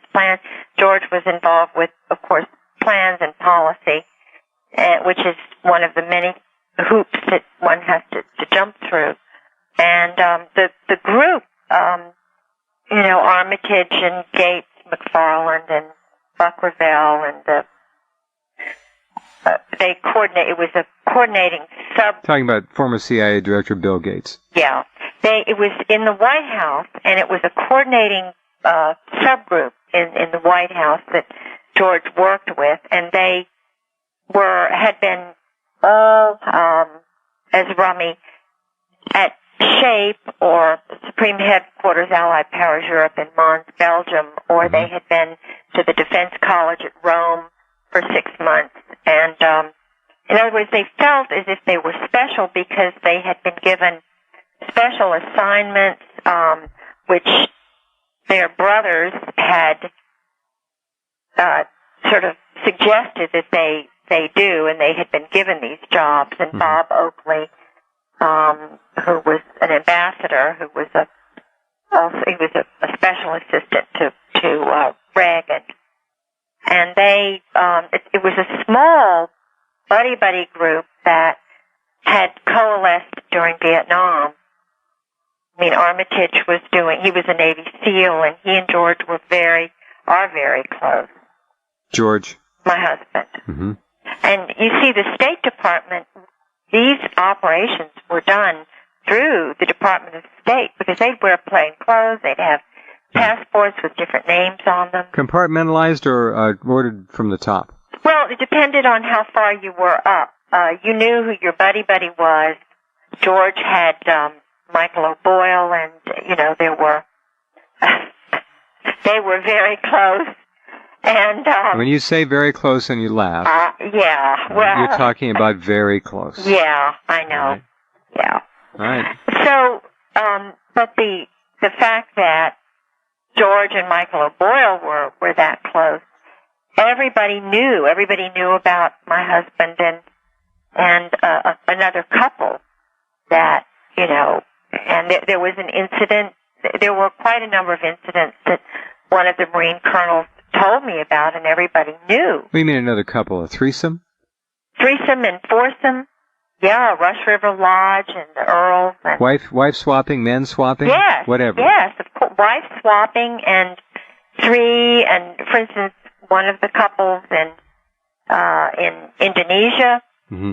when he was there with Wolfowitz, and George was training assassins there, and with this Air Force quote-unquote couple, and the secretary was involved with the husband and the wife. They were all doing that together, and mm-hmm. this particular tour, Sue was back at home. That's his first wife? Yeah. Okay. Just trying to keep I don't the context think she was here. happy about any of this, to be quite honest. And she had to know about much of it, I'm sure. Oh, sure. I think that Did George brag about it when he'd get drunk? Was this something he... Yeah, he talked about it. He talked about Mary Halab, and her husband was the assistant to Malcolm Kerr, who'd been the head of the American University of Beirut, and he was, single while he was in Beirut and having sexual sort of forays, and the husband of Mary Halab was a Lebanese Muslim, and the minute Malcolm Kerr was murdered, Mary Halab's husband he was an administrator, but he became the head of the American University of Beirut. And in other words, they would pop off somebody who was British in a heartbeat. And the people who work with these Marines are Israelis. They're at Metcal. They're assassins. And they train at Quantico. And they have a special friend, and I know one, and I'm not going to mention any names, who's a Marine, an African-American Marine, but I know that he's not straight. He's a Cherry Marine, and the guy who, during this time frame when I knew him, tried to get him a date, but he had a male friend who was an Israeli. The duo, when they have the two guys together. So this is a hit team you're talking about. Exactly. Absolutely. Okay. And the guy who's Israeli would do hits inside the United States and vice versa. And they would just take a flight, and they'd, just as the SEAL teams do, and go over there and dress up as if they're Arabs or Palestinians, mm-hmm. and blame it on the Palestinians in order to create well, it's not only false flag operations, but operations that go far beyond that. So when you see the bombings and the killings and so forth, even of American soldiers in Iraq, the stories that suggest that there may be Israelis involved with killing American soldiers. There always are Israelis involved, and that's, if you even look at Abu Ghraib, and that's the thing, when I was living with Sarah McClendon, because I have a roommate who was Jewish. I mean, I'm not No, prejudice. I know. We understand that. It's okay. But the thing was, I went into the Department of State. This was during Clinton's administration, because I wanted to see the Near East section. I really wanted peace in that area. And I was going with a group of school kids who were going through the Department of State and having a show of everything. And I went up to the floor where the Near East section, they call it, was and is, They had about 8 doors with these little punch code things, and all the doors were open. And I went into every single door, and there was not one Christian, there was not one Roman Catholic, there was not one Muslim, not one Arab. They were all Zionists, or men with yarmulkes, and they had, and I said to everyone, every single one, not one exception.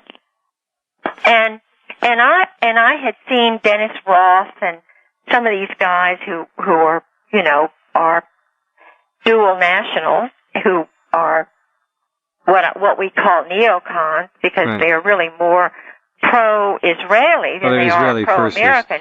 They're Israeli firsters, yeah. Yes, and I don't think we can't, as a country, be looked upon as an honest broker if we don't have anybody who speaks the language or who gives a darn about this is a coup d'etat has occurred by another nation, and certainly a geopolitical philosophy. Absolutely. We know as Zionism, sometimes called neocon, whatever you want to call it. The predominant membership, of course, happens to be Jewish. There are Christian Zionists, but this is a Jewish supremacist Zionist group. Yes. And if you get a magazine like the Journal of Net-Centric Warfare, C4, ISR, a journal put out by Defense News Media Group, and you look in there, you see ISI, the Israeli company. I would go to Army shows and see the Hunter system, which was a command and control system, which was Israeli, run with our equipment. Yep. They know when we're having all of our operations. They know everything because they're meeting every day in Quantico up there with the FBI, with the CIA, and it's just not fair, because if they want to cause trouble, which I believe that they naturally do, I mean, look at the Liberty. I have one of my best friends' USS brother, Liberty, she's talking about. Yeah. the Liberty. Mm-hmm. But, I mean, they won't. That's just one example. Yeah, There's suggestion that the 241 Marines that were killed in Beirut in the bombing were taken out by Israelis as well. Yeah, because Sharon was involved with that, and my husband said he knew about it beforehand. And there he was, a Marine, knowing about it, and he could do nothing. Well, as you know, Israeli companies have the contracts to do the billing for about 80% or so of American telephone and cell phone communications. Yeah. They've also put in the highest level, ultra top secret communications systems and software between the White House and the Pentagon. Yeah. And don't tell me they haven't built back doors in there. They have the ability to monitor telephone calls real time all the way to Israel and listen in anywhere they want at any time. These people are absolutely brilliant at what they've done, and they have totally taken over much of the internal mechanism of this country at the upper level. Absolutely. And the top computer guy at the Pentagon, I know, and he is a rabid Zionist and calls himself an anarchist. And what's somebody like that doing in charge of all the Well, computers? and we have, of course, Zakheim during his tenure at the Pentagon when $1 trillion went missing. Yeah. All right, stand by. We'll break and come right back with Kay Griggs.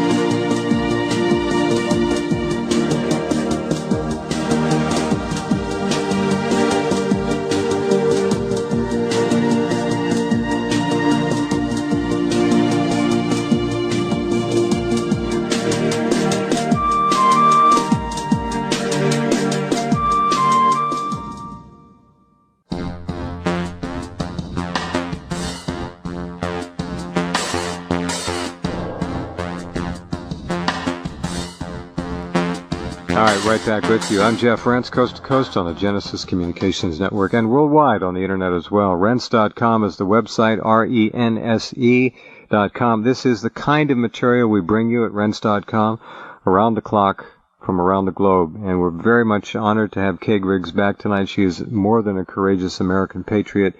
She's a truly incredible human being to take this kind of a risk to try to make a difference, which is what we all need to do. The numbers of murders, Kay, let's just take the Clinton years, the so-called famous, infamous Clinton death list, which went on and on and on. More recently, we have, of course, the death of Dr. David Kelly. Did you hear anything about that from your Yeah, sources? from some of my British friends. In fact, I had witnessed him on C-SPAN the day before he was murdered, and I saw him squirming. I do sketches of people, pencil sketches and so forth, in just a few minutes, just to try and improve my, observing people and body language. And he was so nervous. And Jack Straw, I believe that the individuals around him had him murdered because he was put on the hot seat, and he had to talk, and he did.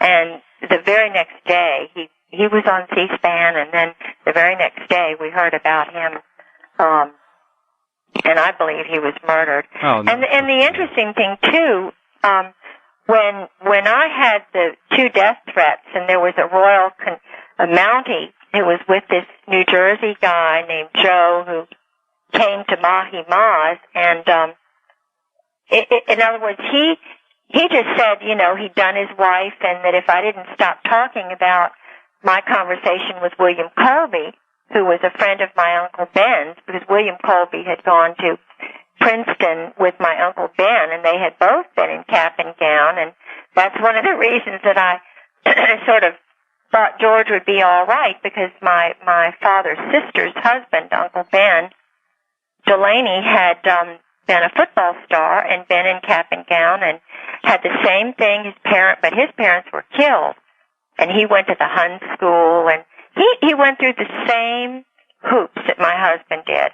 Mm-hmm. And I called William Colby after I had the death threat at Mahi Maz, and he said, don't worry. He knew who my family were. He knew who Uncle Ben was, and George, and he said, this is awful, and just don't worry. And I didn't worry after I talked to him, because I just knew that he was going to take care of things. And about 2 weeks later, I open up the front page of the Virginian Pilot and find out that William Colby had gone out in a canoe, and he disappeared, and it was exactly the same thing that had happened to Paisley.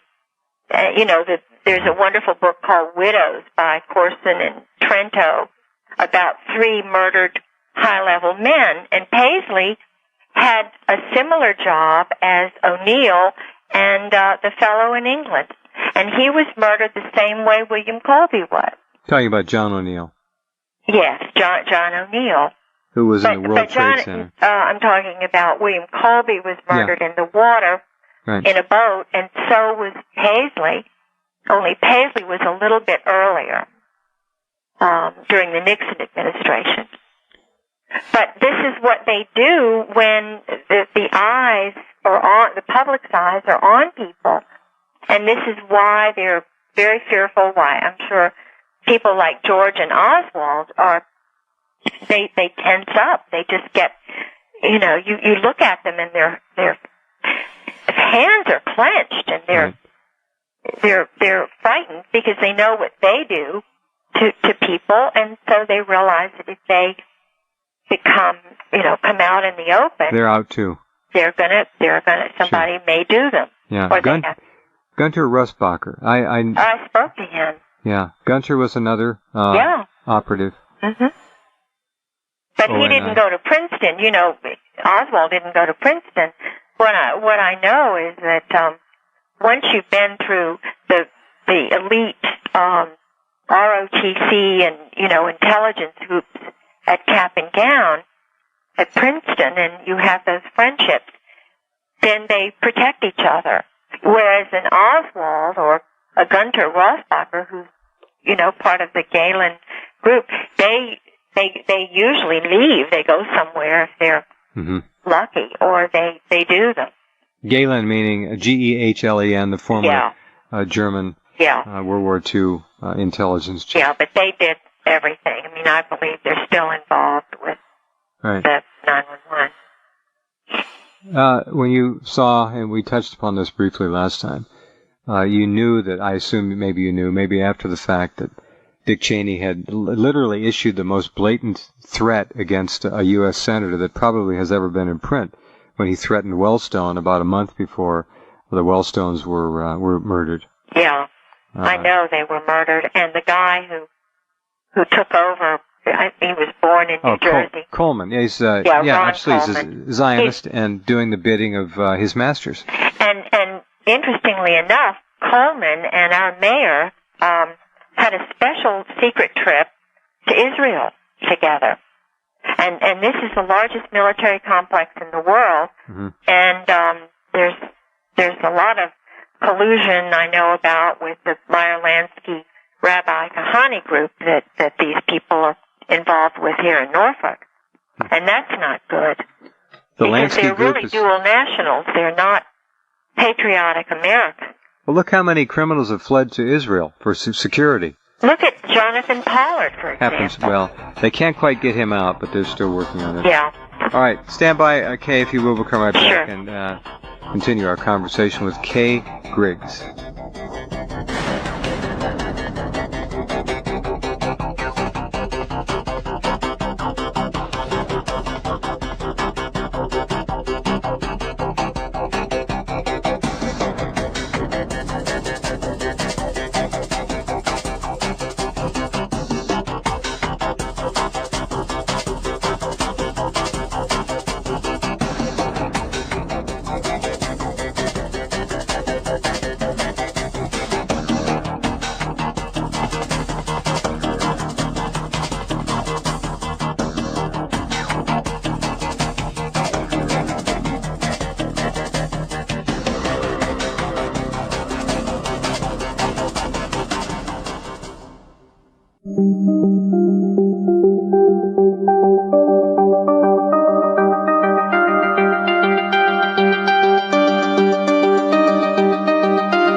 Okay, welcome back. Talking with Kay Griggs about some pretty unbelievable things that she saw and heard about firsthand from her ex-husband.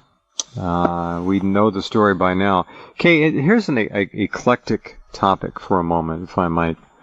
Did you ever run across in all your years any comments from your ex-husband about the UFO issue, ETs, and so forth? About the cover-up that's going on? No, the only thing I can think of that I learned about and visited actually were the underground bunkers. Where were they? Well, I went in one in Norway that was a secret base. Who owned it? Pardon? Whose base? Well, it was, you see, we have the Joint Command, the NATO EUCOM shape crowd, have lots of bases where they are storing prepositioned material. Material meaning? Well, weapons and this kind of thing, which they're selling through Israeli channels and some of the black market individuals. Talking about small nuclear warheads as well? Yes, and drugs. And I met, I'm not going to mention, of course, who, but I met the person who was in charge of the drug lord in Norway, and he and George, I guess they thought I was really naive, or but I was. I heard the conversation, and what was it like? Well, this fellow was running Norwegian drug operations out of prison under the nose of this friend who'd been with my husband at the NATO Defense College in Rome. Cocaine, heroin, what? Yes. And I know for a fact that another Marine colonel, retired, was involved with doing that, channeling it through Mexico, Lake Chapala. No problem getting drugs into this country. No, Everybody and knows these that. are retired colonels who were close friends of the chief of staff of the commandant of the Marine Corps. And another man was murdered, colonel, and I was involved with helping his brother, Dr. Sabo, to get this brought to light, because Colonel Sabo was murdered. His wife, his doctor brother, and everyone down there knew that he did not commit suicide. And if you look on the internet under SABOW, you'll find David Hoffman's book on the internet about that. We covered that in the past. Did you? Uh-huh. Yep. And okay, Ron Ray is aware of it. He's another colonel who's aware of the homosexual involvement with underground bunkers. Secret underground. How big? Well, one of the people I was with, who NATO, German, of course, New Jersey, in the Air Force, they build these bunkers. It's Red Horse. They're called the Red Horses. And you know, the red symbolizes the elite group. And then there's purple, which my husband used a purple pen, so he was higher up than the red one. And I was told about the bunkers that the Red Horse Germans in the United States build, Air Force, and they're, 6 floors down. They're all over the place. And of course we know about Mount Weather and that kind of place. So these are used as transshipment points for not only weapons but drugs. In Germany and in Norway and in England and in other countries. So they store these weapons and so forth, and they're shipped from here in Newport News. They have these ships which the military guys change hats. They look like civilian ships, but they're loaded right there. The Army, the guy who was made to retire in just recently, the operation that's going on right now. Just at last Fort Monroe. Well, he would have been in charge of these huge shipments going over to be stored in Norway, Stavanger, and that area. In fact, my husband was very involved with setting that up. Kay, it sounds like it's rotten from the top down. Well, I think there are good people. But overall, and I really believe there are people working on the inside, like Colin Powell. Now, I don't know what you think, but I really feel that people like General Zinni and Colin Powell. Right. No, they're Americans. Yes, and they're real Americans. Yep. And they know what these people are doing. They did as much. Colin Powell did as much as he could do. Then he had to step out. A really wonderful man. Yeah, working against impossible. And there are Marines too who are good, whom I know, who know what's going on and work within the system, like Zinni, speaking out, high level. Well, these are great Americans. They're still there. Scott Ritter was a Marine. Who Scott's work has been on all over the internet, and another just truly wonderful amazing. Work. They tried to trash him too. Oh, they do. This is they have paid operatives who are trying to say I'm making this up or whatever. But I have the pictures. I have the diary, and Pastor Strawcutter has copies of them on his video. Going back to Ron Brown, another crook. Took a wrong step, and they removed him. But they removed a lot of other people as well. You're familiar with the story about Shelley Kelly, the stewardess? True story? Yeah, I heard that from Sarah, and Sarah heard it from. She was in contact with high-level generals, Sarah McClendon, senior White House correspondent, and I was there when that happened, and when the naval chief was murdered. Borda, and there were quite a number of murders. It was an Air Force chief of staff who just was going in, and his plane went down. There was Clinton's birthday plane that went down on his birthday night. He was supposed to be on it. So Clinton was supposed to be exited. Yeah, Clinton. You see, Sarah believed that the guy who had the office across from Foster, Nussbaum, was involved with Foster's murder? Yeah, because always you find there is an assassin, a former assassin turned lawyer, who's given Harvard Law School or whatever, who has an office directly across from the good victim. guy, the innocent. The victim. Yeah, the victim. Amazing. Back in a minute, talk about Ron Brown and the fact that they would never allow his autopsy pictures, x-rays of his head to be shown, and much more with Kay Griggs after this.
All right, back with Kay Griggs. Ron Brown's murder. We know the story about the woman, one of the medical examiners, Air Force. I think she was Air Force anyway, or Navy. Tried to make the X-rays available. There was a hole in the top of his head, about the size of a 45 caliber slug. They say they have weapons that can shoot frozen pieces of very cold ice. Oh, I had a copy which was taken out of my house of a book of just listing page after page of what they called non-lethal, which were very lethal, by the way, weapons. And it was put out, written, compiled by a doctor who was in San Diego area for this Air Force group in Colorado Springs. And you cannot believe the hideous, cruel. They had ice. They had, the ice bullets, and it was just. I couldn't believe it. It was just like the brochure I saw with the Twin Towers and Bin Laden's face a year before 9/11, which was put out by the OPSEC group. They had literally before 9/11, they had a glossy-colored book showing it off at the Naval Institute with the Twin Towers on the front and Bin Laden superimposed a year before the 9/11. And these people, just citizens like me, just would not believe how sick some of these psychological operations that they use, the chemicals, the biologicals that they use on people, on human beings, and sometimes without their knowledge,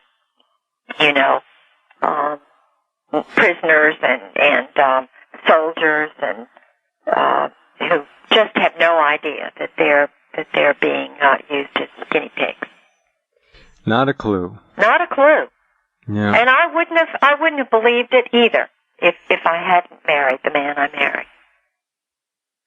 When you talked about this to Sarah McClendon, she probably was not surprised by too much of it. Oh, no. In fact, Sarah told me, she said, she tried to get hold of me, which I think I mentioned to you, and was blocked.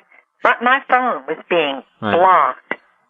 And there, I could tell you some stories about that, and you would not believe it. She had to go to Maryland, and she called me because she told me she was going to call me back in a couple of days. She was working on a book. They were writing a book about her, another book about her. And she had to go to Maryland and call me, and she said, Mrs. Griggs, I want you to come up here right away and talked to my study group in the press club. And so I went up and, you know, she had to kind of hit me in the side to get me to talk because there were all these, we asked where they were from, and there were people from you know, FBI, CIA, military intelligence, NSA, who were sitting around this table just looking at me. Mm-hmm. And after having had death threats and windows smashed and knowing that my husband's lawyer was Barry Cantor, who was an Air Force colonel, dirty trickster, bragged about it in Masonic Temple number 1.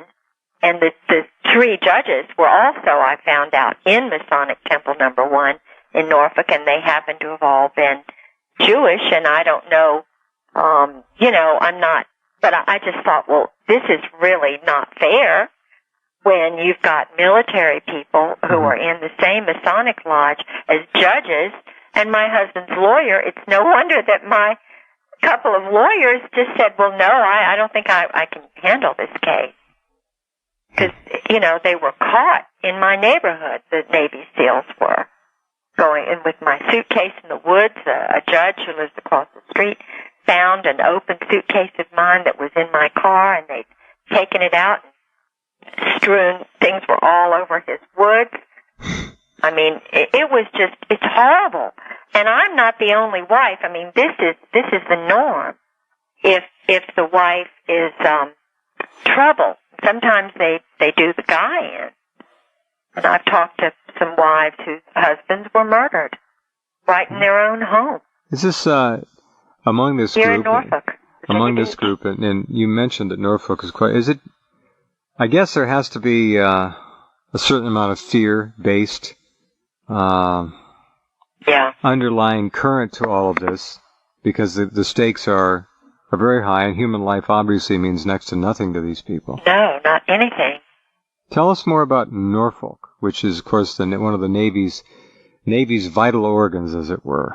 Well, my whole family have been reserve naval officers, but civilians, you know, business people, doctors, yes, and attorneys and so forth. And I, when I was a girl, you know, made my debut, and went to all the MIDI dances, had my picture shaking hands with Admiral McCain, with John McCain's father. Right. You know, and the Navy, to me, is just a wonderful organization. Lots of my friends were Navy brats and so forth. But I never, you know, we have in Norfolk the largest military complex in the world. And I don't know why they've done this, why they've concentrated. The Air Force, NASA, Langley is here. We've got the whole Operations Army base at Fort Monroe and Fort Story. They have these commands little commands that are on big bases. I mean, you think that Little Creek is just a naval base, amphibious base, but it has, you know, there are sub-commands on these bases which are joint. And the same thing, you know, Dam Neck, they have the group that goes abroad and kills people, the SEAL Team 6, which is called Red Cell. The Red Horse is another bunker builder group that's international. The red just means that they go abroad and they are involved with killing and so forth. Purple is the level that my husband was on, you know, signing his name in purple, and he showed me his purple pen, and, you know, he had a desk just like Rummy's, a stand-tall desk, and, you know, he was trying to emulate Rummy and sort of, but, no, Norfolk is a really key place. We have aircraft carriers and, the master jet bases here. Sounds like one of the greatest targets in history. Well, yeah, and why would they concentrate all of this? We've also got an oil refinery, and I mean, all these. It's just not a very safe place to be now. Doesn't sound like it. No. Talk more about Clinton and Monica Lewinsky. Well, in the diary, George, there's sort of a triumvirate. General Joy and General Carl Steiner, who was Army. These were special ops people who did dirty tricks, and they were involved in the Waco. Dirty tricks meaning deadly dirty tricks. Yeah. And Steiner and Joy were involved with what happened with Noriega, because they're booming boom boxes and poisoning. It's just the whole rainbow of things that they can do to people to make them part of the psyop, tricks. And so anyway, the Clinton administration, Monica, I believe, was planted there by Carl Steiner. Linda Tripp worked for Carl Steiner, and Linda Tripp was under Nussbaum. And Linda Tripp was an operative. Her husband was an operative. She worked for Steiner down at the JFK little assassin school there at Fort Bragg. It's, the elite group that was involved with naturally training the Rangers and the parade boys, the French, the guys with the red hair. I don't know. They have all these colors and they're always switching things around. But she was an operative and had been, like so many of them, like North, caught with their hand in the till when they were a teenager, and then told, well, we're going to protect you and not tell on you, but make you famous. In other words, that was the thing that got them into the criminal world within the military. And Linda Tripp was a handler for Monica. And Monica knew it, right? Of course, Monica had that psychological profile where she was raised in the culture in which she was raised. It's okay to have sex, for girls to have sex. But she was a dual citizen as well, dual loyalist. Yeah, anyway. dual. Yeah, she was a Zionist, or whatever. And they, if you've ever read and talked to those folks, they think it's, even in their scriptural writings, it's okay to have sex with children. It's not considered bad. But she had, and she has no guilt about it. And so naturally, when you put a girl who's young, who's already had a history of this kind of behavior in with the president, they knew what was going to happen. All right. Hold on, we'll pause and come right back with Kay Griggs. There are a lot of books out there, by the way, which underwrite, substantiate, validate all the things she's saying, and we'll talk about some of those as well. For those of you who are honestly skeptical and would like more proof, we'll offer some choices for you to pursue and other things as well. So hang on, we'll be right back with more after the top of the hour break.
All right, welcome back. Talking with Kay Griggs, hour number 3 coming up, our second conversation. Our first one on August the 3rd is in the archives for you to check out. I've also moved Greg Szymanski's article back up to the first news block. It's up there right now. You can see it. As the title sticks right out, The Evil Lurking Within. Please do read it. It'll summarize some of what we talked about tonight and talk about much more as well. The major players, the big names, all from her former husband's arrogant, inebriated ramblings, as she has been describing. There are so many of them. This went on for how many years, Kay?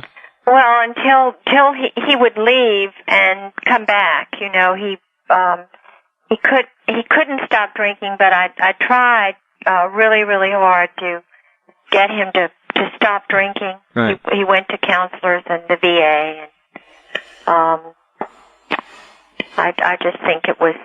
Did he ever get to the point where he said, you know, Kay, I've talked too much. Don't repeat this. Did he warn you about that? He must have. Yeah, well, he did one time, but when he was drinking, there were a number of incidents that were akin to that, where he would just put a pistol to my head and tell me to, not think about that or talk about that anymore, and that's when I started biting my fingernails, because I knew he had this big rifle, but I didn't know that he had this pistol, and he would get into these, he'd run around the house with no clothes on, he'd run outside and yell and scream. I mean, he wasn't, I'm sure that they knew, how he was.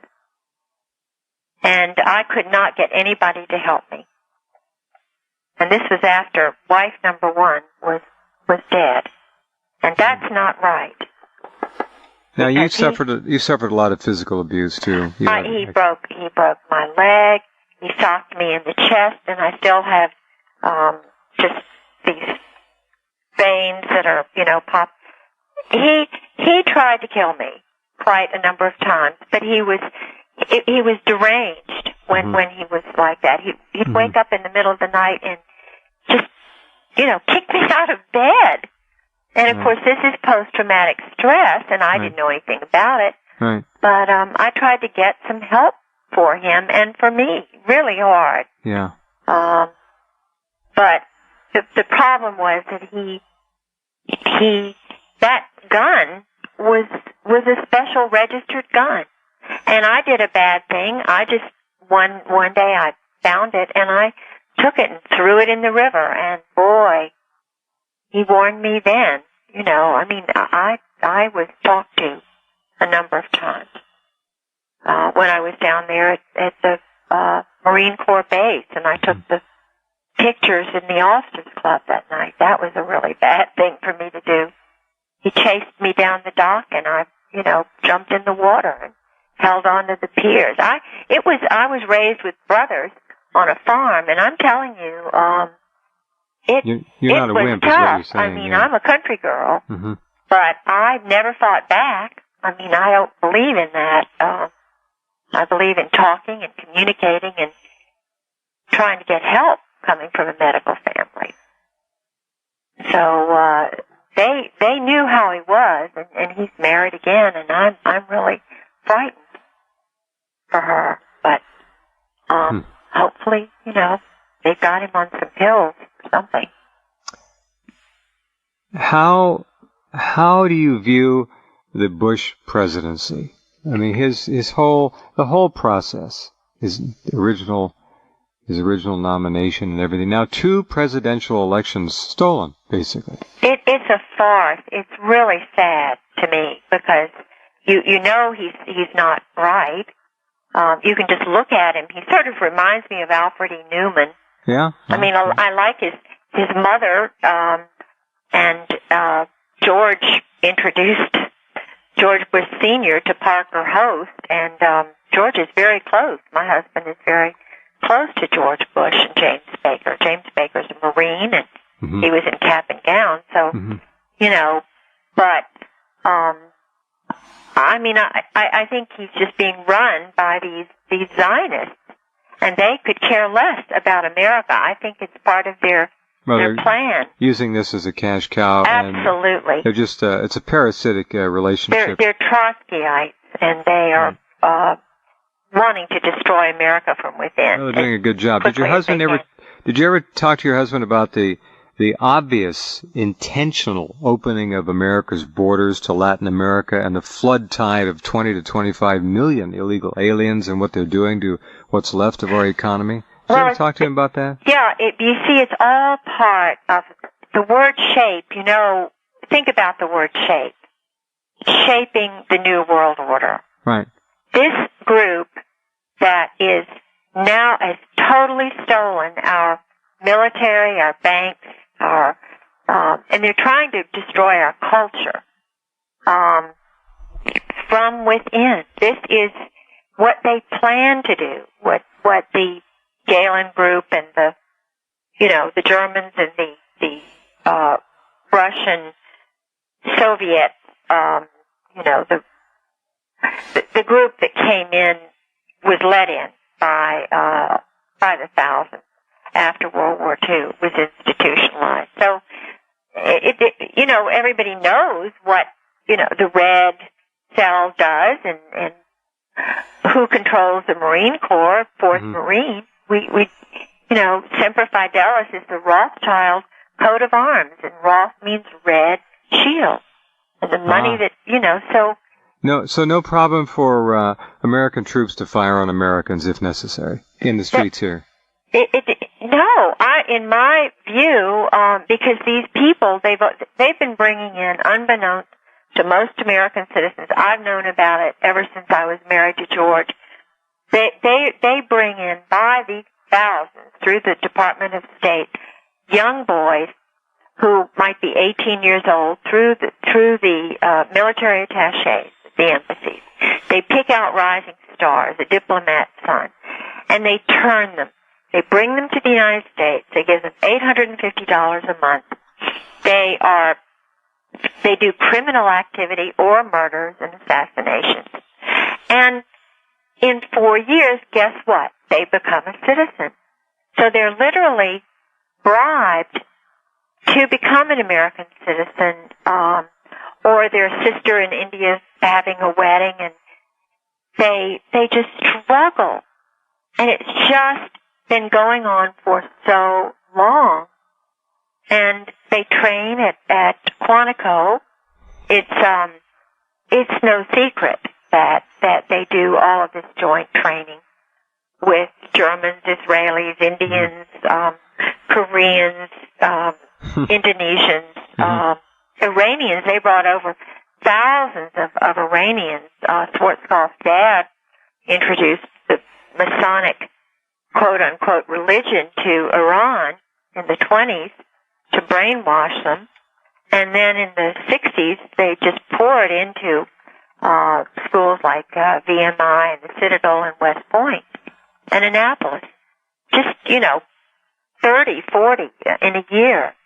And then they go back and they're, all their secrets are known and they can be used by the CIA or whatever to, the Israelis to, they can make somebody poor like Oswald, go from job to job, or even like my husband. I mean, he had to go when he was ordered. And they still feel as though they're poor, and they'll do anything. It's a love-hate kind of thing. They use fear tactics and they use money. What do you see happening? There's all this chatter and noise on the internet about another 9/11. I'm so tired of seeing people predict there's going to be a nuclear attack on American City. I know. That to me, if there is, we know it's done out of Fort Monroe, but I don't know. I mean, I think that it's like so many things. If people are aware of this general, I mean, he, bless his heart. Yeah.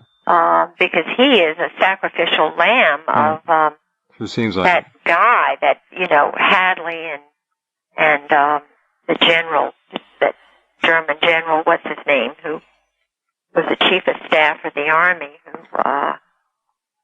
really is strange. And Miller, that Jeffrey Miller down there. Oh yeah. So many stories, so many people, and you've just pulled so many things out of the darkness tonight for us to take another look at. Well, truth is light, and light is truth, and God is in charge, and it only takes one or two people. Look at what Christ did. Well, it's true. Well, you're making your contribution, my friend. Stand by. Well, I love this country. Yeah. And I love Virginia. A lot of us do. So hold on. We'll be right back.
Okay, for those who may be doubting any of this and she's just a bitter ex-wife, she's out for publicity. You know how people are when they're not honest skeptics or questioners. What other books would you recommend? What books in general would you recommend? I'm resources? A former school teacher and history major, and I think that for people who don't, it depends on what they want to know about. There are people like David Wise, who knows about the inside of the intelligence community, who's written any number of books, fiction and nonfiction, like The Spy Who Got Away and Spectrum. Norman Mailer, Harlot's Ghost, is just a general kind of fiction book, but he was definitely in the intelligence CIA assassin kind of world, and you can read any of those books. For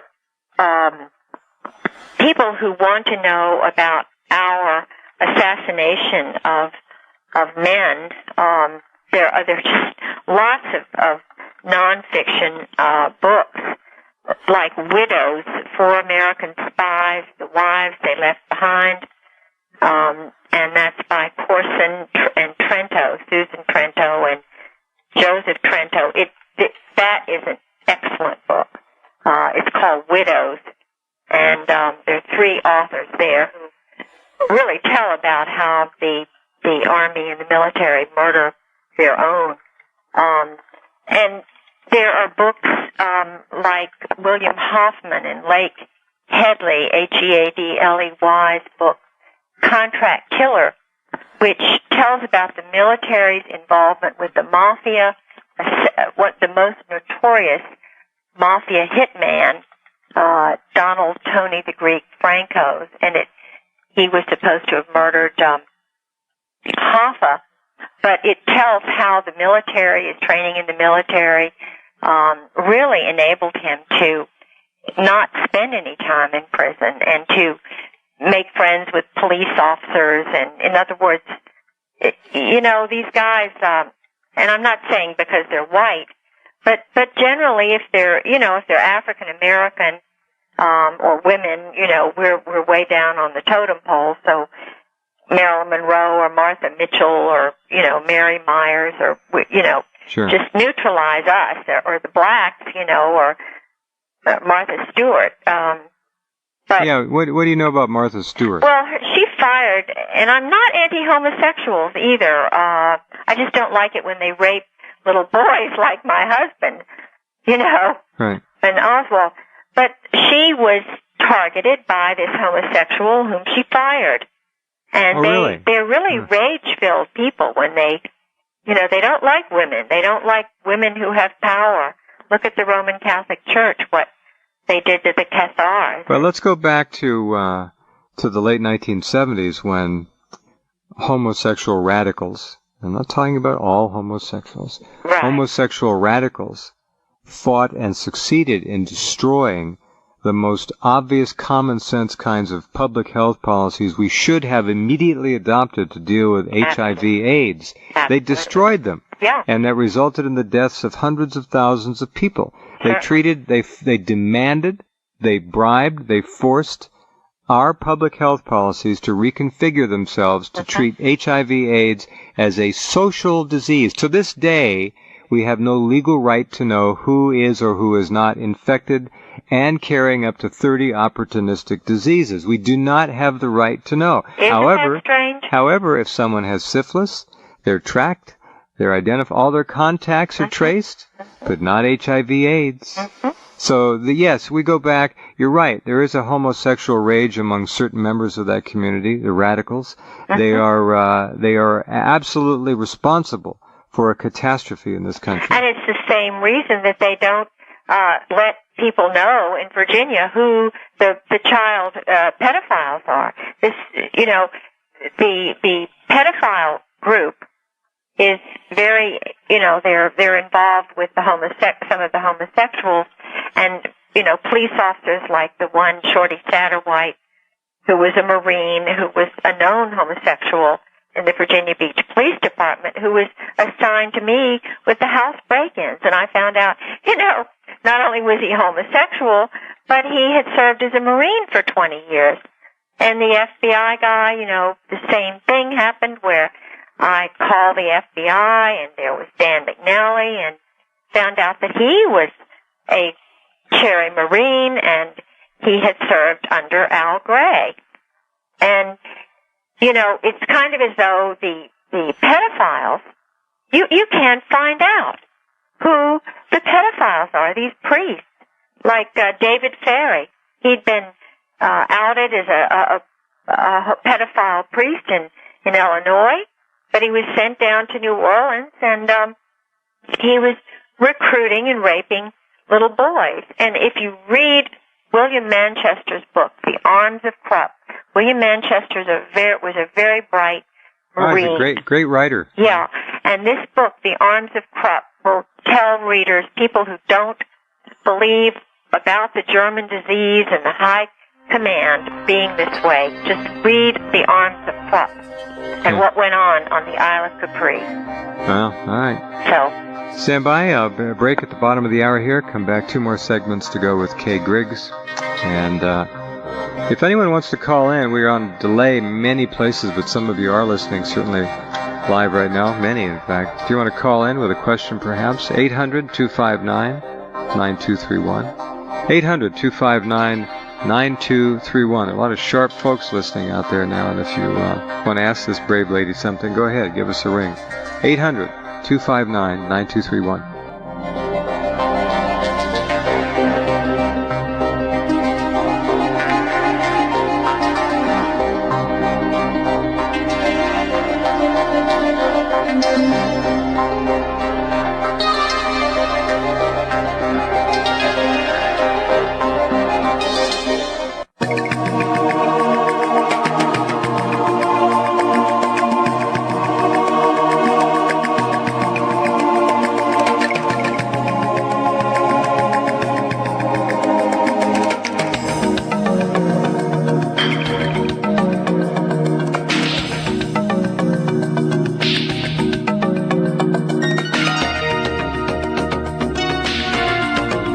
Back with Kay Griggs. September 11th, the amount of data piling up now, which not only refutes but makes an utter mockery of the government's lousy, transparent attempt to cover this great crime up, is about the size of Mount Everest now. There's a lot of disinformation out there, but in general, this thing reeks. Any idea who planned it, who carried it out from your perspective? What are your thoughts on that? Well, I know that there were a couple of operations that began exactly that day. Yeah, there were, I think, 4 altogether, believe it or not. Yeah, and one of them was run out of Tampa by the second in command, a Marine, and the head guy just happened to be away. Mm-hmm. Right. And the Joint Chiefs, the head happened to be away, and a Marine was running that. I think it was called Bright Star, very Masonic. Yeah. And it involved, people getting in planes and thinking that they were playing a game. Right. And some of my friends around here who have married guys like George feel that, do you remember the Justice Department number 2 guy whose wife was on one of those planes? Right.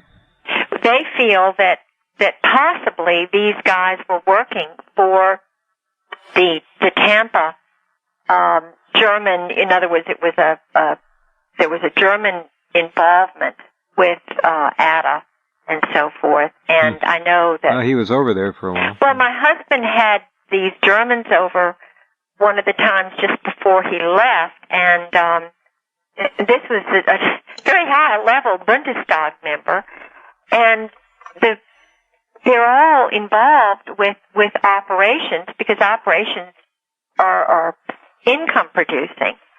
And, they're fun, for quote-unquote. They Right. think they're fun, and they're planned in Suffolk. We have a huge game room for military and civilian boys who haven't grown up. And they planned a number of the Twin Towers being hit by planes, and I think that's everybody knows about these operations. And there was one in London that went on exactly the same day in the same tube station and the same bus, which these are not games that are just. These are real operations. Right. This was a big time program. Absolutely, it was, without a question. Yeah, no question. Everybody seems to know it, but Americans. Well, even on the street here, they know it. Well, I they're mean, intuitively everybody waking feels up, but that I mean, way yeah, in the Europeans. Virginia. I don't know one adult person who doesn't believe that 911 was an inside job. Inside and outside the military. Yeah. There you go. Yeah, Europeans have been well ahead of us on this, but America has awakened as much as it's probably going to. There's a tremendous groundswell of revulsion and disgust by this. Do you see these killers? I've said it before. I don't think they're ever going to give up willingly on their control. I think they'll take as much of us and as much of the planet down with them as they can before giving it up. Do you agree? Well, that's what I'm afraid of. I mean, if you have people, robotic Manchurian candidates like a Schoonmaker, this able danger, and you've got committees led by Marine Duck and Hunter and guys like John Lehman, who what he was doing at Tailhook, and I mean Tim Romer and his reputation. My goodness, and you've got people who have things to hide like Gilmore. And you have them overseeing 911. Right. There's I know. It's a problem. Look, when they named Henry Kissinger, I mean, the game was obvious, and that ended it right there. All right, let's take a few calls from folks here who have some questions for you. Let's go to San Francisco and say hello to Julian. Hi, Julian. Thanks for listening. What's your question for Kay Griggs? Yeah, great show and great guest tonight, Jeff. Thank you, sir. My question for Kay is, how far does she think the Valerie Plame grand jury investigation will go in Chicago? Well, I think it depends on the guy who's in charge, and what kind of pressure that they put on him. I think Fitzpatrick. Yeah. Mm-hmm. And Illinois is quite a place. One for the Democrats and the Republicans, and if there's any pressure to be applied to him, it certainly will be. And they'll get rid of a son. They tried to get Gore's son. They made threats against Perot's daughter. Well, Gore's son, by the way, married the granddaughter of Jacob Schiff. Isn't that Talk about amazing? an Illuminati wedding. Exactly. Protecting. Man. Yeah, that's Unreal. protecting him. Well, we don't know, Julian, and the bottom line is these indictments, if they're real and there's evidence to suggest that they are quite real, they may never go anywhere. They just could be buried. Exactly. We just don't know. And there's so much, again, power and pressure, and the power is life and death here. A couple phone calls and these things just don't move. That's my feeling. Yeah. But, well, thank you for taking my call. Thanks very much for being out there and caring. We appreciate it. Yeah. Sure. All right, in New York, Posey has called in. Hello, Posey. Welcome. Hi. What's your question? I heard you would say, I just tuned in and I heard you talking about the homosexuals, and I was wondering if you ever heard of the Saturn Project. Spell it. It's Saturn, like the planet Saturn Project. Saturn. Ever heard of the Saturn Project? No, I haven't. But I've heard a lot about some of the various ones that are involved with the. There are a number of books and so forth. The expert on that is Colonel Ron Ray, who wrote a book called Military Necessity and Homosexuality. Oh, really? That's Colonel Ron Ray. That's an excellent book from a Marine telling about it. There's another excellent one. Give the title again, Kay. It's Military Necessity and Homosexuality. Wow.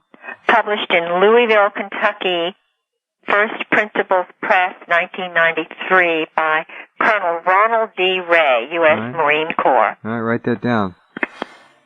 There's another excellent book. I believe it's Randy Shilts, S-H-I-L-T-S book, S-H-I-L-T-S, called Conduct Unbecoming, about gays and lesbians in the U.S. military. St. Martin's Press, 1993. Mm-hmm. The bottom line is there's a ton of material out there, Posey. There's a lot. And Saturn Project may have been one of many. We don't know. But it is being used to control, manipulate, and usurp the individuality of too many people, unfortunately. And not just a lifestyle issue. It's a political tool now. Yes. Well, everything that's involved, every human trait is being used against us. You got it, my friend. Thanks for the call. That's what they were looking for. Yes, Take care. Thank you. I will break and come right back with Kay Griggs in just a couple of minutes.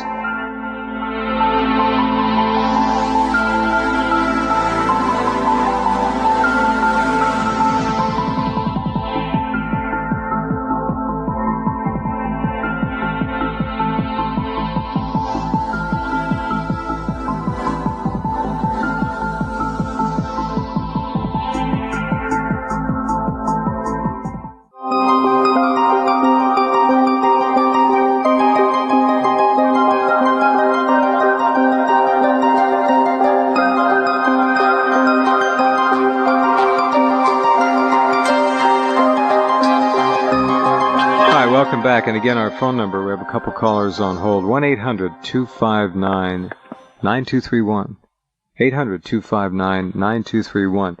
Kay Griggs, my guest tonight. Conversation Part 2, the first one is in the archives on August 3rd. In L.A., Ray has called in. Hi, Ray, welcome. Hi. Go right ahead.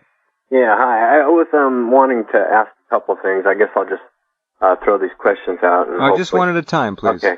Well, first of all, I was wondering about, because Bohemian Grove just passed by their annual little, ditty that they do, and there was a short blurb either in the San Francisco Gate or the San Francisco Examiner about Colin Powell being up there, and they made some reference to, like, that maybe he's like one of the regular boys now, that he's associated with some big company that goes up there. Oh yeah, he's sure. They all go to corporate retirement. They sit on the boards of directors and so forth. He, no doubt, attends the Bohemian Grove. It doesn't mean that he is necessarily into the debauchery. But Kay Griggs knows a lot about the Grove, and tell us what you can here in a few minutes, Kay. Well, there's one in. Well, I'm sure there are others like that, but Montauk Point is a playground for the Montauk Club in Brooklyn, and Bohemian Grove is a playground for members of the Bohemian Club in San Francisco. And historically, these are places where the boys romp and play, and prostitutes are brought in. It's like the Goat Club here in Norfolk, the Saints and Sinners, the FBI and Norfolk's Law and Disorderly Club, where they literally bring prostitutes in from Baltimore, Maryland, and, you know, they're nude and they have a fur coat on, and they bring a goat, a baby goat, and give them to the winners of each golf hole. And the boys, these are the good old boys who run Virginian politics, which is the most important state other than New York. You know, Harry Byrd, who controlled the purse, Pat Robertson's father controlled the, you know, Senate finance committees and so forth. So when you have men who are ruling and you bring in, they're either having affairs with men or with other women, or they're sadistic things that occur, or just, you know, having little skull sessions. Right, they dress up in robes. They dress up like women. You know, the Hasty Pudding group at Harvard, my former brother-in-law, who's a CIA operative, you know, they dress up like girls and they get drunk, and you know, I mean, first of all, it's not fair because you don't have a lot of African Americans, or even a few. You don't have women and wives, and of course, you know what's going to go on. Yeah, it's an old boys club. But I had heard an interview with John DeCamp. Are you familiar with his book? Yes. And they were mentioning that Colin Powell, there's been some murmurs, but he seems to be very touchy about naming any names on the air because I guess he had a lawsuit that he won. But the other thing I wanted to pick your see what you thought about, and maybe you might have touched on this, but I missed it. Was the whole vicious firing or demoting of General Byron, and yeah. And what you think of that Colonel Schaefer that's been on the news the last day or two? Coming out. Yeah. Well, you know, very often they do damage control, and one has to wonder what, you know, are they covering something up? Is right? Is he a whitewater, or is he legitimate? Yeah, because Kurt Weldon is there where one of the joint bases is at Willow Grove, and knowing that all of this information, the diagram was out a year before 9/11, and they had the whole diagram already, and there were certain quote-unquote lawyers who didn't let it go to the FBI. I know they knew, the FBI knew at the highest level in Washington, but, you know. It seems like so many times along the way, the CIA or somebody, you know, along the trail of these guys, you know, told everyone to leave them alone, you know? Well, this is how it's done. It's like Oliver Buck Revell. You have a Marine who knew all the good old boys, and he romped in you know, wherever he was romping, in Marseille with the guys, and, you know, the nudist parties around the pool. And the secretaries leave at 11, and then you've got the guys who are there, and the insider guys, like Buck Revell, a Marine, he gets into the FBI. He has an hour or two long session with Herbert Hoover, you know, the longest of anybody in a closed room with Herbert Hoover, who's gay.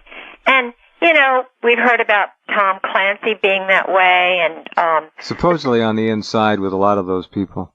Yeah, and so you have someone who was that way in the military, like Rock Hudson, like you know, there's so many of them, Jim Neighbors, who were recruited homosexually in the Navy, and then they're put on the fast track in Hollywood.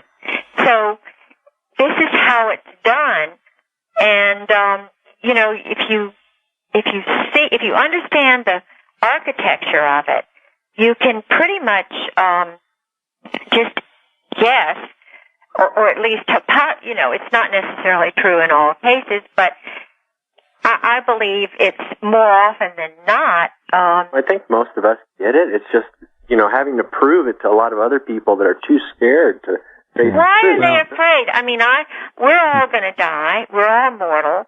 And my feeling is we've got a flag in Virginia that has a warrior, a female warrior standing atop a guy with a crown who's falling off. And I think that women can be just as brave as men. Look at Marilyn Monroe with her diary. Look at Martha Mitchell going on the phone and having that Marine tear it off the wall. I'd much rather have women in charge. I'd feel a lot safer. Well, mothers. I think that we need mothers in charge, strong-willed ones who were. I think that Condi Rice is okay, but look at her background with Madeleine Albright's father, and she's not. You wonder. She doesn't have the life experiences and good fathers. A lot of these guys, like Rummy, when Wolfowitz was retiring and going to the World Bank, there wasn't one single wife at that retirement ceremony. It could have been held at Bohemian Grove. Yeah, interesting. So that's my take. What do you think's the real scoop behind the General Byrne? He was supposed to. He's the commanding general over at the. At Fort Monroe. They were trying fourth highest general, I think, reputation. Yeah.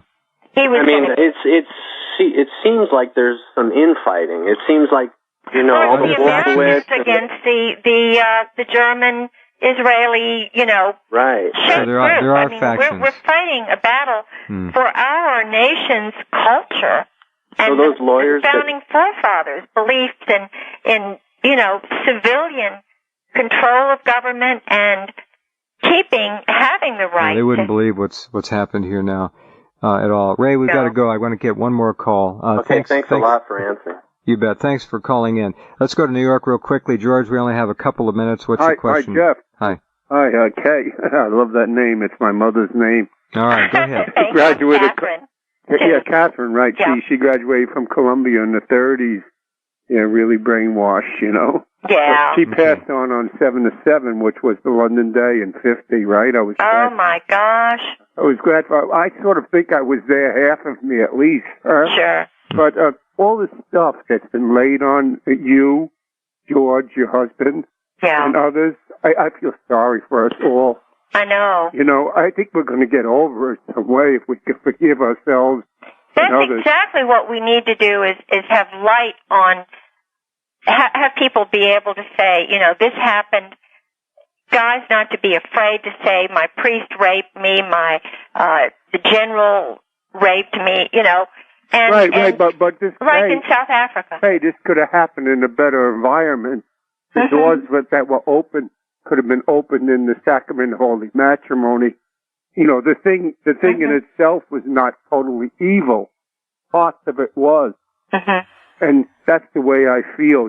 I don't want to pontificate, but I know the hour's running out, and I've been listening. I'm suffering from the chemtrail flus a little bit. Oh, my gosh. All right, just have about a minute left, George, if you have a direct question. Okay, I wanted to give Jeff, over the years, I hear many things about you. Things have surfaced. I'm behind you. You're a gentleman, like Martin Luther King said, by the context of your character.